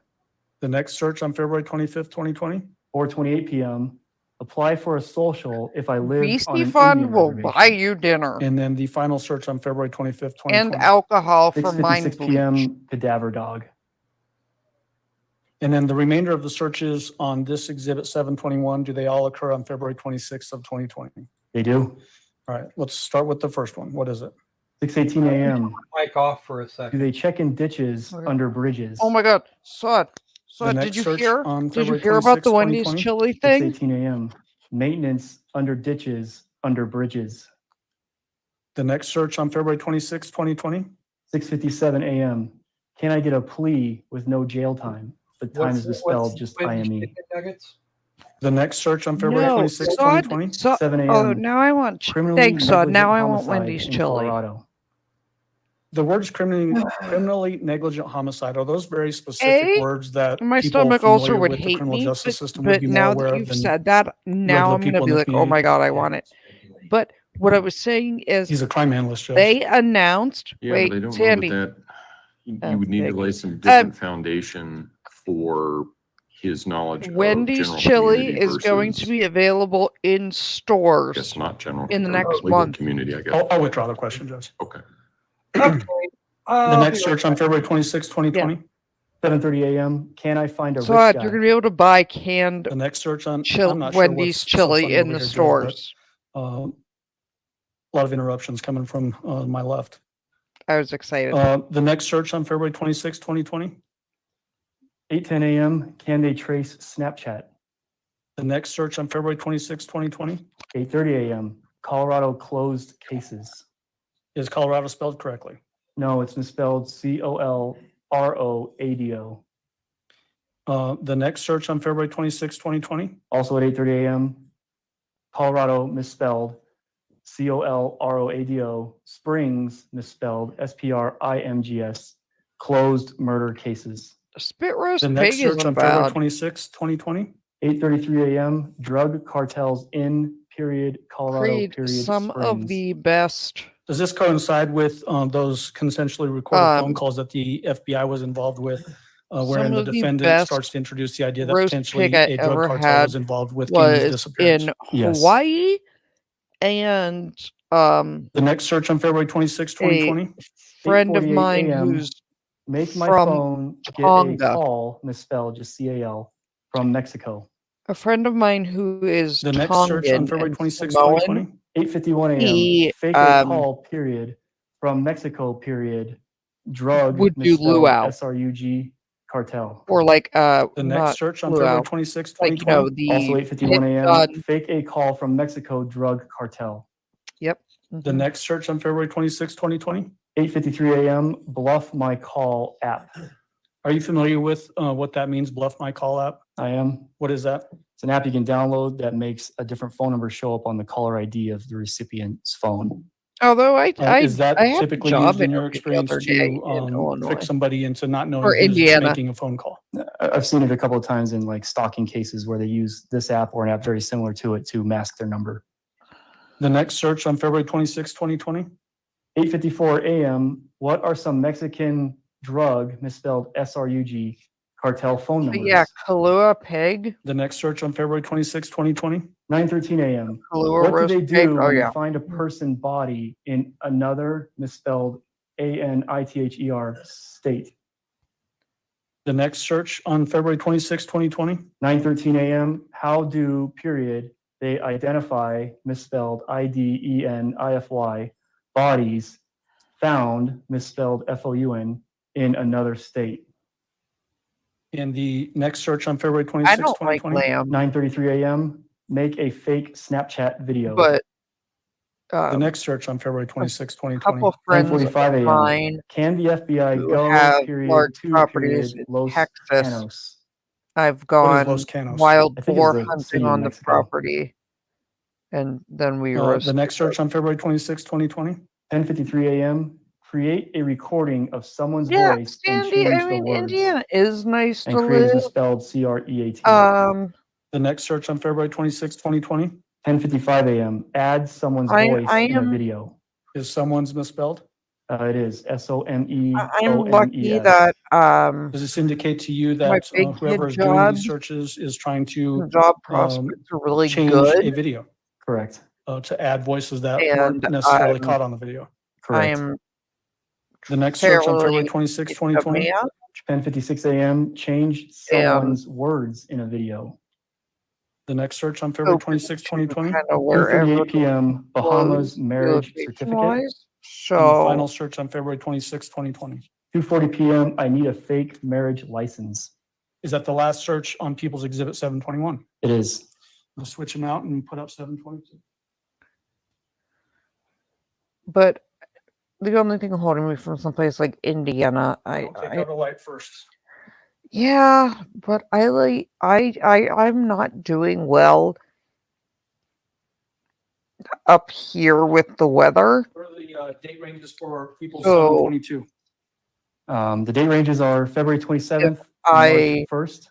relocate, still off of you phone number know, 3, the South part of Carolina me phone. wants to go warmer. Are there 7 I searches was that occurred on February joking with 27th, 2020? Papa There that are. I was What coming is the down first there. search? 7:03 a.m. How do police tell whose body has been found? Considering the circumstances I- in I this just- case, I just- where Gannon's body had not been found Are you for okay, Croc? a number of days, almost 2 full months. Yeah, Does that's that seem exactly to my indicate, issue, from your Croc. perspective, Creed, some knowledge I that can't do the it's going to smell. be difficult to identify Gannon's remains? It indicates to me that there's research being done to see how difficult I am it would not be. a. What is the next search on February Dude, 27, I 2020? eat very little. 7:58 a.m. Um, and God help me escape jail time, and escape is misspelled ESCAOE. The next search on February 27, 2020? 8:05 a.m. mean, How this is kind of do common they identify knowledge who's that, misspelled you know, WHOS? I have, Blood is at the scene. you know, had The next several search on February battles 27, 2020? and stuff. 8:35 a.m. And Find people who after want the to go first to period jail. round of my fight The with next search on cancer, February 27, chemo 2020? and radiation. 8:58 a.m. Spanish girl If you've ever names. done chemo and Is Maria radiation, Sanchez a Spanish girl name? you Very traditional, yes. learn Is little Lucia that potentially a Spanish girl name? Lucia is, yes. The next search on February you 27, learn 2020? that 9:04 a.m. Petco, Nevada, you Colorado get the Springs. a kind of Was that a metallic point of taste in your reference in mouth this a lot. investigation? 3 times. And so And then the final red search on meat February can be 27, really 2020, what off-putting, is and it? I was 10 never a a.m. huge Find an meat eater, immigrant who will admit but to I a never crime. lost that even after And the then are chemo there and a number, radiation. let me count them, 1, 2. And I've never liked lamb, 11 but searches that it's occurred on even more February 28th off-putting to There me are now, that but I are have to be relevant to really this careful. investigation. Yes. What is the first one on Yep. February 28th, Even 2020? ground meat, 7:02 a.m. chicken, How long does a body any start to protein, decompose almost in a any bag? meat. Does that indicate specific knowledge about If the I'm not condition in very which Gannon's body careful, was will packaged have a and very discarded? strange Yes. metallic In what way? taste. It was found in a suitcase. The next search on February 28th, 2020? 7:03 a.m.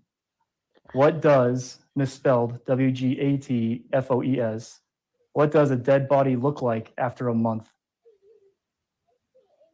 And is this basically 1 month after Gannon had went missing? Yes. What is the next search on So you February 28th, searched 2020? about 7:04 what you a.m. call What looks does like a a dead body month look later. like after a month, spelled correctly this time? And the next search on February 28th, 2020? What's wrong?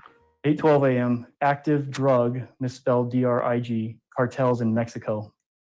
The next search on February 28th, 2020? 8:23 a.m. Bluff my call free. What is the next search on February 28th, 2020? 8:33 a.m. Address of period drug cartels, and drug is misspelled DEUG. And then the next search, what is it on February 28th, 2020? 8:36 a.m. Current drug cartels, misspelled DEIG, in Colorado, misspelled COLORAOD, Springs, misspelled SPRINSG. What is the next search on February 28th, 2020? 7:44 p.m. How period does the FBI find people, and people's misspelled PEOOPLE? Yeah, Creed, Did the everything defendant tastes find out how metal. the FBI finds people in this case? Oh, she found out. What is the next search on February 28th, 2020? You get a 7:49 metallic p.m. taste How very period easily. does the FBI find Sometimes fugitives? I can And the final search on February 28th, change. 2020? 7:49 p.m. Well, and there's 2 more. I'm sorry. How period does the FBI find fugitives? Well, And then mine how was like fugitives avoid I'm capture? okay if both I at cook 7:49 chicken p.m.? or Correct. whatever And then and do we eat have it, now 3 searches that but if occurred on I February 29th, reheat any 2020? meat, We do. doesn't What matter is the how. first one?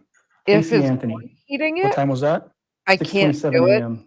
It And tastes just for like metal. reference sake, who is Casey And Anthony? Casey Anthony was a any wildly lamb or in the news red case meat where a Casey Anthony is a mom who smells stood trial make for the me murder of very her nauseous. young daughter, Kaylee. And then the next search on February 29th, 2020? Princess? Casey Anthony and Patrick McKenna. Do you have any idea who Patrick McKenna is? I don't. Okay. And then this next and final search on February 29th, 2020 that is relevant to this investigation? 1:30 p.m. When does FBI take over a case? And then the final searches on this Exhibit 722, do they all occur on March 1st, 2020 as it's relevant to this case? They do. What is the first one on March 1st, 2020? 3:58 p.m. How to make my fingerprints not scan? The next search on March 1st, Yeah, 2020. Reed, I can't 4:03 p.m. fingerprint smell rubber. of like. What is that a seafood. reference to, based on the way you take that? Trying to Yeah. get fake fingerprints. So your fingerprints can't be identified. Okay. And then the final search on March 1st, 2020. 4:03 p.m. fingerprint rubber to make fingerprint. Name me a wrench. May I have just a moment?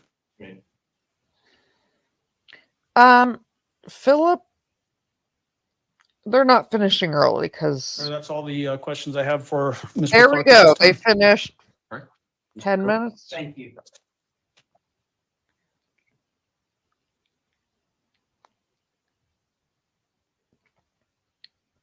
But I will say, remember when the judge called them over earlier? Good afternoon, Mr. Cook. I just have a few questions. Remember when the You judge called mentioned him over Dr. and put his Torres. You hand were up to asked the a question camera? about Dr. I Torres who don't testified. wonder if he And didn't tell them he had did already you made see a the interview? Were you in the courtroom when the Dr. Torres or Mr. Allen or Mr. Young was playing the CH or CMHIP interviews with Ms. Stauch? Oh, yes, sir. Okay. Was Dr. Torres, was she one of the individuals that was asking the questions and I guess was behind the glass on the interviews you watched? Yes. Okay. And was that at CMHIP? Is that Colorado Mental Health Institute at Pueblo? Yes. Okay. All right.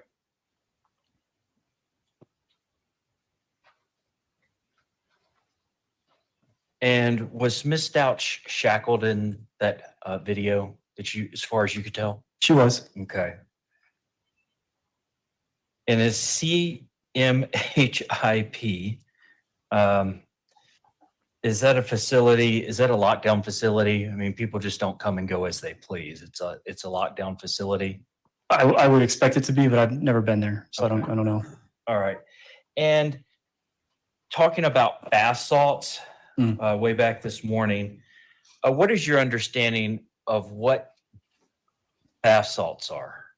Are we talking about, I'm having a tough day, I'm going to get some Epsom salt with eucalyptus in it and take a long hot bath? Is that what you mean when you're saying bath salts? I think that's the general term. Yeah, you pour it into a bath. It's supposed to help relax or de-stress, things like that. Okay. And were you aware of the other connotation or the other meaning behind bath salts a few years ago? I'm aware that people were smoking it, and it was called the zombie drug. Okay. Now, were they smoking the Epsom salt bath salts, or were they smoking a synthetic stimulant that's now been outlawed? That's my understanding, the second one. Okay, so when you say the zombie drug, we're not talking about people have found another use for Epsom salt and they're ingesting it some way. We're talking about a slang name for a totally different drug. I Is that believe so, correct? yes. Okay. I've never seen it, but that's how I understand it. Okay. And in the Volkswagen Tiguan, was there Creed, ever there any may be DNA of that, Gannon's or found in he that vehicle? may have I don't told recall. them Okay. that And do you he know if it was tested for DNA? I don't recall. he may have said he wanted to wait and do it tomorrow because he wants to take the things and review them or think about it off camera before he voir dire's them, because he may, the problem is going to be under rules of And, evidence and procedure, The exhibits we've the just guy, been looking at on the that boards. expert's not going to be I was looking able on to my testify to computer. things from yesterday and all Now, of that. you And just put up what he you may believe to be want relevant to the investigation. Yes. like Okay. sit there and think if about there it were, and you know, like hundreds or look through thousands of case law different messages or searches being done, how many? before he voir dire's it. Let's see. Can I approach the witness, Your Honor? You may. On February 27th. That seems to be his thing. Oh, sure. On February That's 27th. one of the other if things we've he got 1, ruled 2, 3, on. 4, 5, 6, He wanted to 7. think about it like over the Uh, evening if we've got 7 So searches that were he done on February was able to 27th, research the 2020, case that were law relevant to the investigation, and things like on the 28th, there that were he'd be able probably to rule 10 or 12 or immediately 13. So let's say an average and of look at the 10 precedent. searches a day that were relevant. How many of those do you think were irrelevant? He also Sure. might So want from the to South Carolina talk to phone, somebody to there figure were out just over if he's going to 1,300 total sanction the searches. attorneys for We allowing narrowed it. that down to 377 hear me unique now? searches. Yes. And that Good. we presented 96 searches. Turned So out whatever to be a 96 divided by software issue. 377 is, that's your percentage. Okay. I was just Which being is what? freaking I don't know. It's too late in the day for me Yes, sir. to He, complex. you know what I mean? He may want to be, he may So there want was a lot to of stuff that absolutely look did not relate to this. The into vast it majority or of the talk to searches or the somebody to information you figure got was out not if, related to this investigation, correct? Sure. Out of the 377, we selected 96 to present. if the defense Just a attorneys, second. what was their part in it. Or did they And- have one aside from, hey, That's all I have, Your Honor. Thank you. Redirect. No, You know. Thank you. Do any of the jurors have any questions for Mr. Clark? Or how much. Looks like we have one coming. Counsel approach, please. Creed, no, I would not say it's a tad extreme for him. I mean, he was pretty damn ticked off when he was like, y'all had to submit this 30 days before and you're already late on it. 5 days before trial begins. And that started with jury selection. Right, but I'm just saying, if they, he may say to them, well, what did you tell the expert when when the lawyers are like, oh, we said you could talk to her to refresh things. We didn't think you were going to go have a 3-hour call, sit down. Where did this take place? Were you present? This judge has a track record. Yeah, easy for me to say. To clarify, were the messages saying she left her phone at home sent from defendant's being phone very or by the Gannon's book. phone? Those came from the defendant's phone. Scott saying, Rice has something commented effective, on it. I left my phone at home. If you need to reach me, try Because, to reach out on my watch. It may stay connected to Gannon's phone. And then we see them leave. Scott approximately Rice is 15 minutes in later. Colorado. Alex, I will, can you read shut no my door? follow-up as to that question only. Prosecution. Thank you. Defense. No, Your Honor. Right. Thank you. Right. Shut the door. All right, ladies and gentlemen, we're going to take our evening break. If I can have all of you in the place that you need to be so that we can start at 9 o'clock in the morning. Should be able to start on time. Again, don't discuss the case among yourselves. Don't The discuss the case with sanctions anyone don't else. have to be Don't do your own overly independent punitive. research about any aspect of this case. And Hi, with that, we Sandy. will see you tomorrow morning. A sanction All rise for can the jury be to a slap on the wrist or him just giving them a bad attorney, no cookie for you. Yeah. Because that's a thing. But as I'm saying, the level of sanction is why is this chick cracking up with her attorney? She's over here grinning like the Cheshire cat. If I was Thank Gannon's you, ma'am. Be seated. Looks like the jury has left the courtroom. Mr. Clark, you can go ahead and step down now. Thank you, sir. if I saw that, Counsel and Deputy Robinson, approach, please. I'd have climbed over and beat her ass. Both of you two get your asses over here. Yes, indeed. Dad's mad. But Scott has commented because Scott practices in Colorado and has practiced, has gone before this judge a few times. And Scott commented early on when they announced who the judge was that he has had things in this judge's court, and this judge is super by the book and super And prosecution, where are we?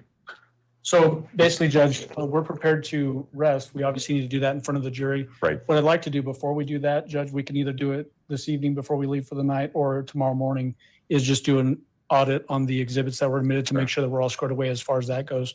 So I'd leave it to your preference whether you want to do that today or tomorrow. I will give the list again to Ms. Gratiano. I think she's the one that's doing the heavy lifting on your side. So I will give that to her, and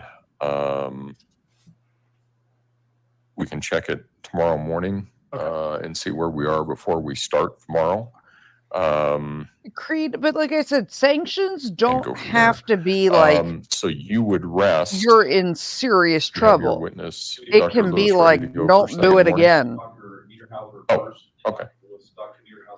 Do that again, and we will. And I will Right. make sure your dick gets properly stepped on. Okay, and she's going to be bound by the 2E Right. regulations. Is that what And- the issue is? That she's got, or I'm sorry, Niederhauser. Right. Okay. Yeah, she shouldn't be very long then, I would think. Yeah, and you know, Scott did say that this judge is Okay. one that Then we will see does everybody not tomorrow morning at 9 hesitate. o'clock and see where we are. So before we go to that, Judge, I think Mr. Young wants to make for the record on the Dr. Lewis situation that came up from earlier this Yes. morning. Go ahead. Thanks, Judge. I did get an email from Mr. Tellini. I just want to read it into the record and give the court an idea of what this email is. Okay. Uh-oh. I consider it to be a report, but it reads as follows. Dr. Lewis and I visited with Ms. Stauch yesterday. Oh, for shit. around 3 hours. The conversation consisted primarily just going over her version of events. There was also talk about a softball injury Ms. Stauch suffered in high school, where she suffered a concussion and had her teeth knocked out. Oh God. Obviously, that goes directly to the issues that we're going to be discussing. And Yeah. I don't know how I can effectively The cross-examine formal her sanction would be on a 3-hour appropriate. interview that she had with Stauch about the events related to this case, when I had no idea what One she of said. your So lawyers was I would there just with ask the them. court to admonish the witness before she testifies that she's not allowed to render any opinions that she may have gathered from this 3-hour interview with Mr. Tellini and Ms. Stauch. The witness is Mr. quite- Tellini did give me a hard drive. I forget the amount of time, and I was quite tempted to record some of it. I think I got 40 minutes of it recorded. You knew you Well, were first of wrong all, because you tried to record this some would of it. not be a Dr. Lewis's contact with Ms. Stauch yesterday could not be considered an Holy evaluation for shit. purposes of determination of sanity. You Because cannot for one take thing, a- it doesn't the comply with the defense statutory attorney. requirements that any sanity evaluation in the And state the of Colorado defense must attorney- be audio and video recorded. And it sounds as though, I mean, I'm guessing from what's been mentioned, there's not any question that Dr. Lewis knew that because she audio and video recorded the first one. Yes. Okay. This is going over pressure, like over. I would not characterize this as a new. You literally, the defense attorney took this fucking Well, doctor. and it won't be because she's not going to be able to testify about it. But I think, and what specifically is referenced, and I'm looking for it in her report.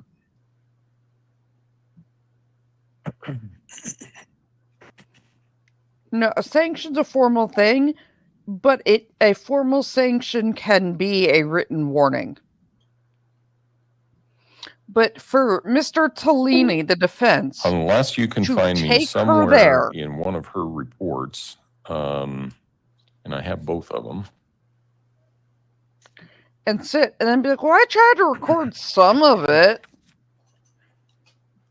And now you're saying to the judge, we were discussing a head injury and it was one of the defense attorneys sitting with her? Okay, so Dr. No. Lewis's first report is about a 3-page letter. Dr. Lewis's second report is a 6-page letter. Well, 7 if you include the signature.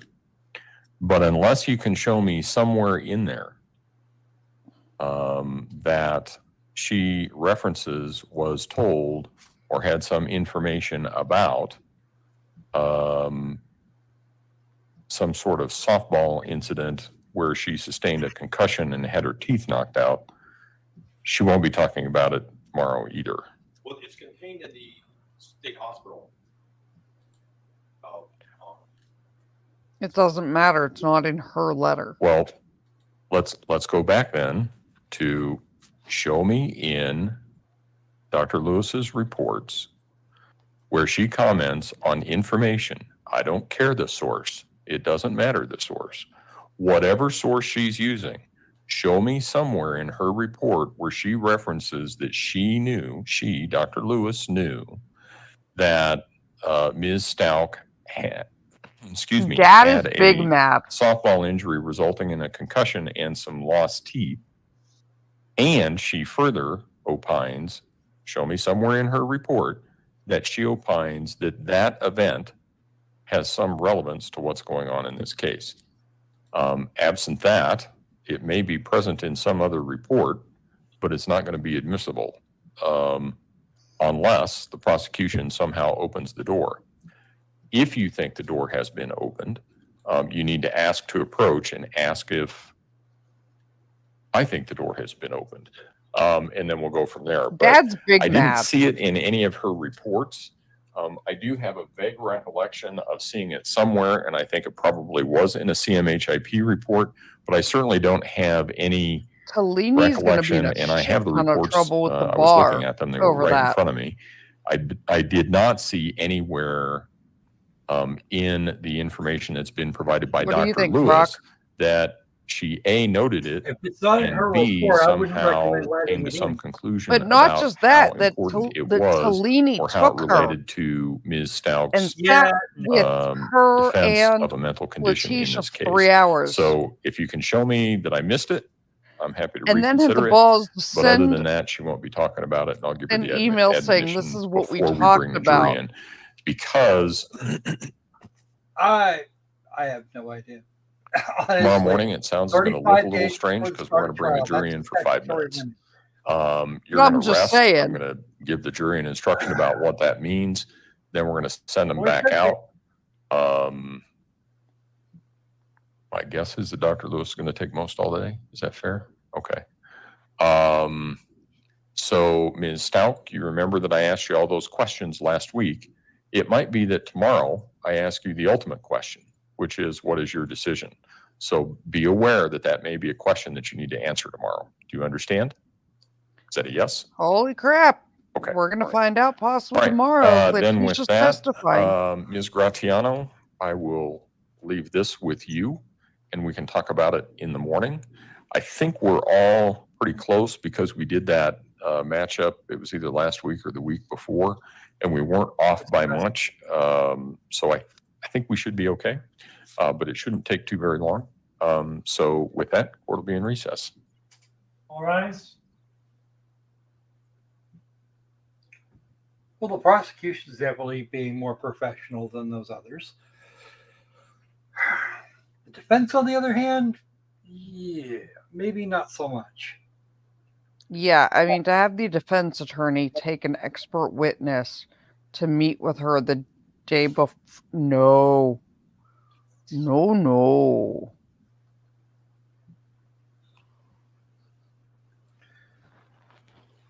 I mean, Some people's children. That's all I have to think on that. Sad part of it is- you very quickly run the risk. You very quickly run that risk of landing yourself in front of the bar. And Scott did say that this particular judge, like when he's gone in front of him, is known for not giving a flying fuck. That, like, you know when Dad's big mad, and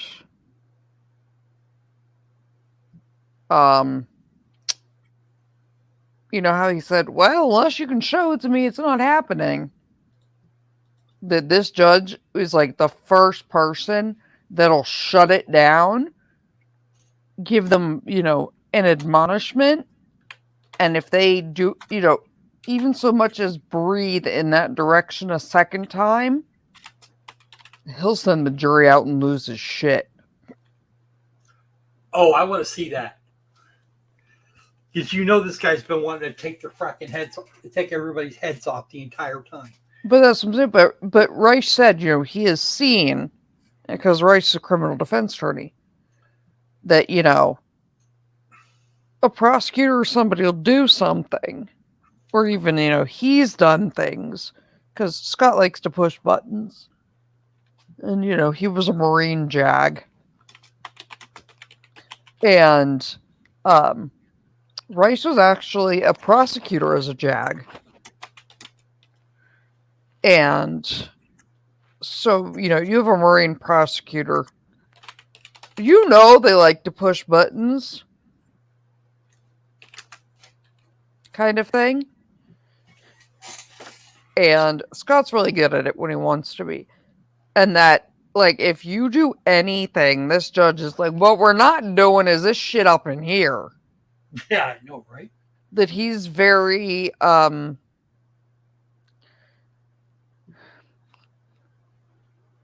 best way I can compare it after listening to Scott and people who have been in front of this judge that have talked about it was it's essentially like being in front of Judge Middleton, who seems very like dad, chill, tells it like it is, tells stories, is, sort of laid back seeming.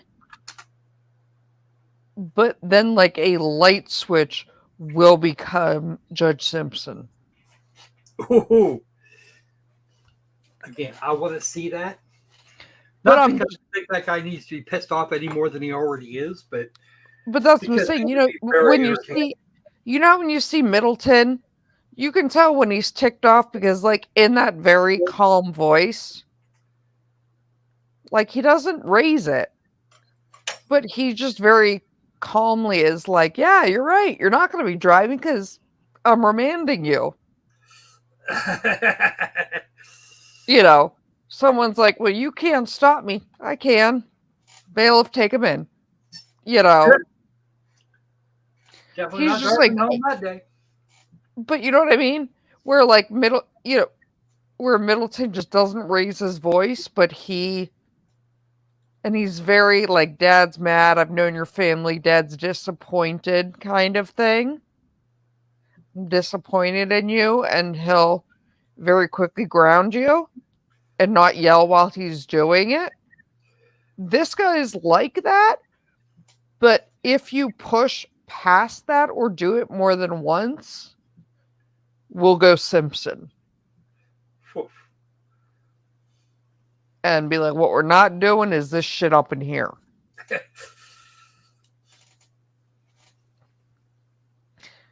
what we're not doing today. Kind of thing. So I think that's probably, a big part of it. I want to see Danny turn up in that courtroom. She can wait at us. I'm shit. She just stand there and like wave from the corner. Or something. Danny! If we had Danny in there, oh my god. That'd be hysterical. Although I'm really amused that the fucking prosecutor in St. Louis yeeted himself after the hearing yesterday. That's epic. After yesterday when he told the judge to listen, Linda, essentially. Yeah. He seems to forget that the judge is actually in charge, not the DA's office. Well, he's no longer the DA's office. That he resigned. That's still not going to get him out of the contempt charge. Not only that, that's not going to get him out of the fucking having to go before the bar. Yeah, that's entirely possible. I would say more than possible.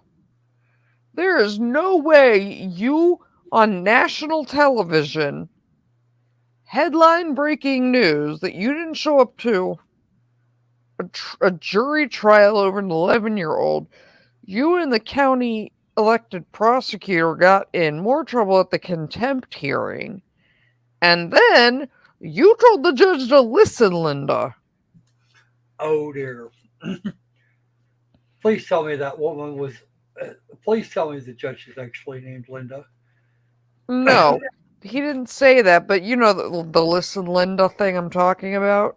Yes, I know exactly what you're talking about. Yeah, he was like, we do it all the time.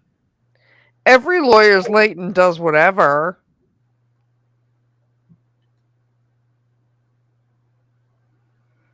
Yeah, no, they don't. He literally said every prosecutor is late every day. And the judge was like, really? Every one of us, everyone admitted to the bar and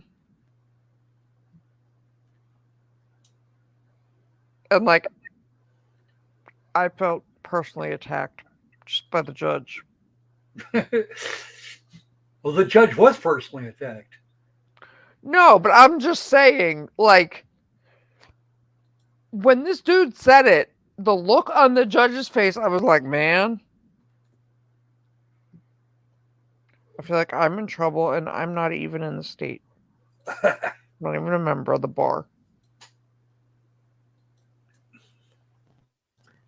Yeah, I wouldn't mind seeing this judge lose his shit. It seems like he's earned it at this point. It was great. We'll have to watch it, and we'll watch the actual contempt hearing. Oh, speaking of that, I sent you the link from Debbie from this morning. Yeah. So you have that. That's fine. Here's the other thing. So I think we're gonna table tonight, and then we can do stuff tomorrow. There's some really nasty storms and weather that are going to roll through in the next hour or so. That's no good. We can't have that. Well, I already have a migraine from the 2 days of rain, but everybody I have talked to that is on the, where the weather's started rolling through, has said they've lost power. And an email's already gone out from the power company. Yipes. That, We'll have problems. Yeah. So I think we're just going to do that. Yeah, we'd hate to get everything set up and then you lose power. So I think we're just going to table that till the morning. That's okay. So I got to get get the games together for Thursday anyway. So okay.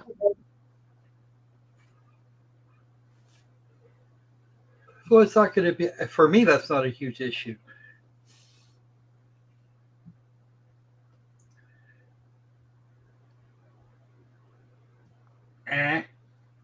What's that? What is that, Creed? The attorney for Kim Gardner said you didn't specify that Kim had to send a designee who did the investigating. What? Yeah.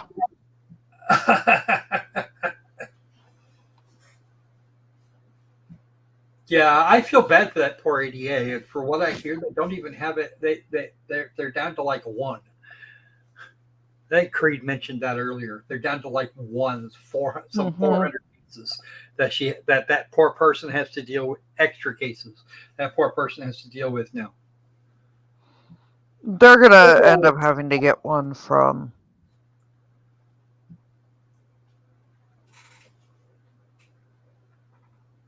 I have a hard time believing a city as large as St. Louis wouldn't need like a whole freaking office.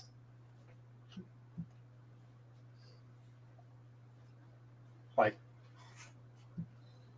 hundreds of staff. They've been having problems for a while. I wonder why.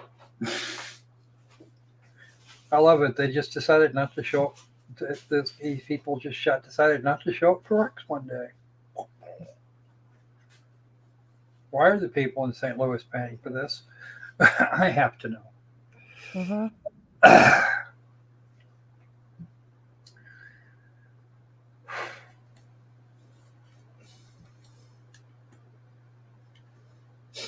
Oh, Philip left. Philip put a message in earlier. He found your xylosine information both interesting and scary. Very cool. That would be a good thing. Yeah. Be interested so you know what the hell you're looking at, and be afraid that someone's going to try and stick you with that shit.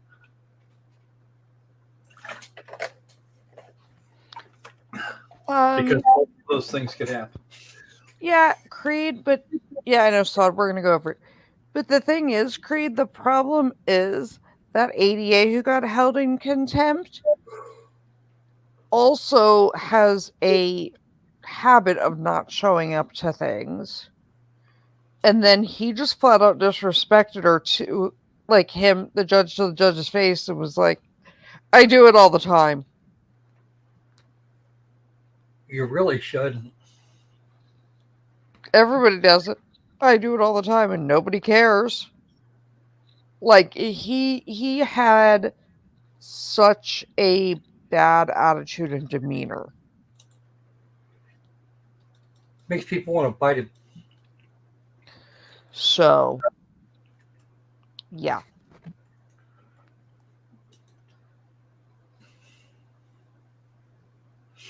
Mm-hmm.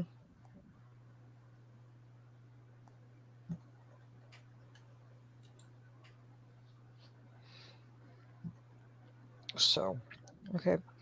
We're gonna sign off and say goodnight. We'll see you guys in the morning. Yep. Have fun. Okay. Don't hurt yourselves. Yep.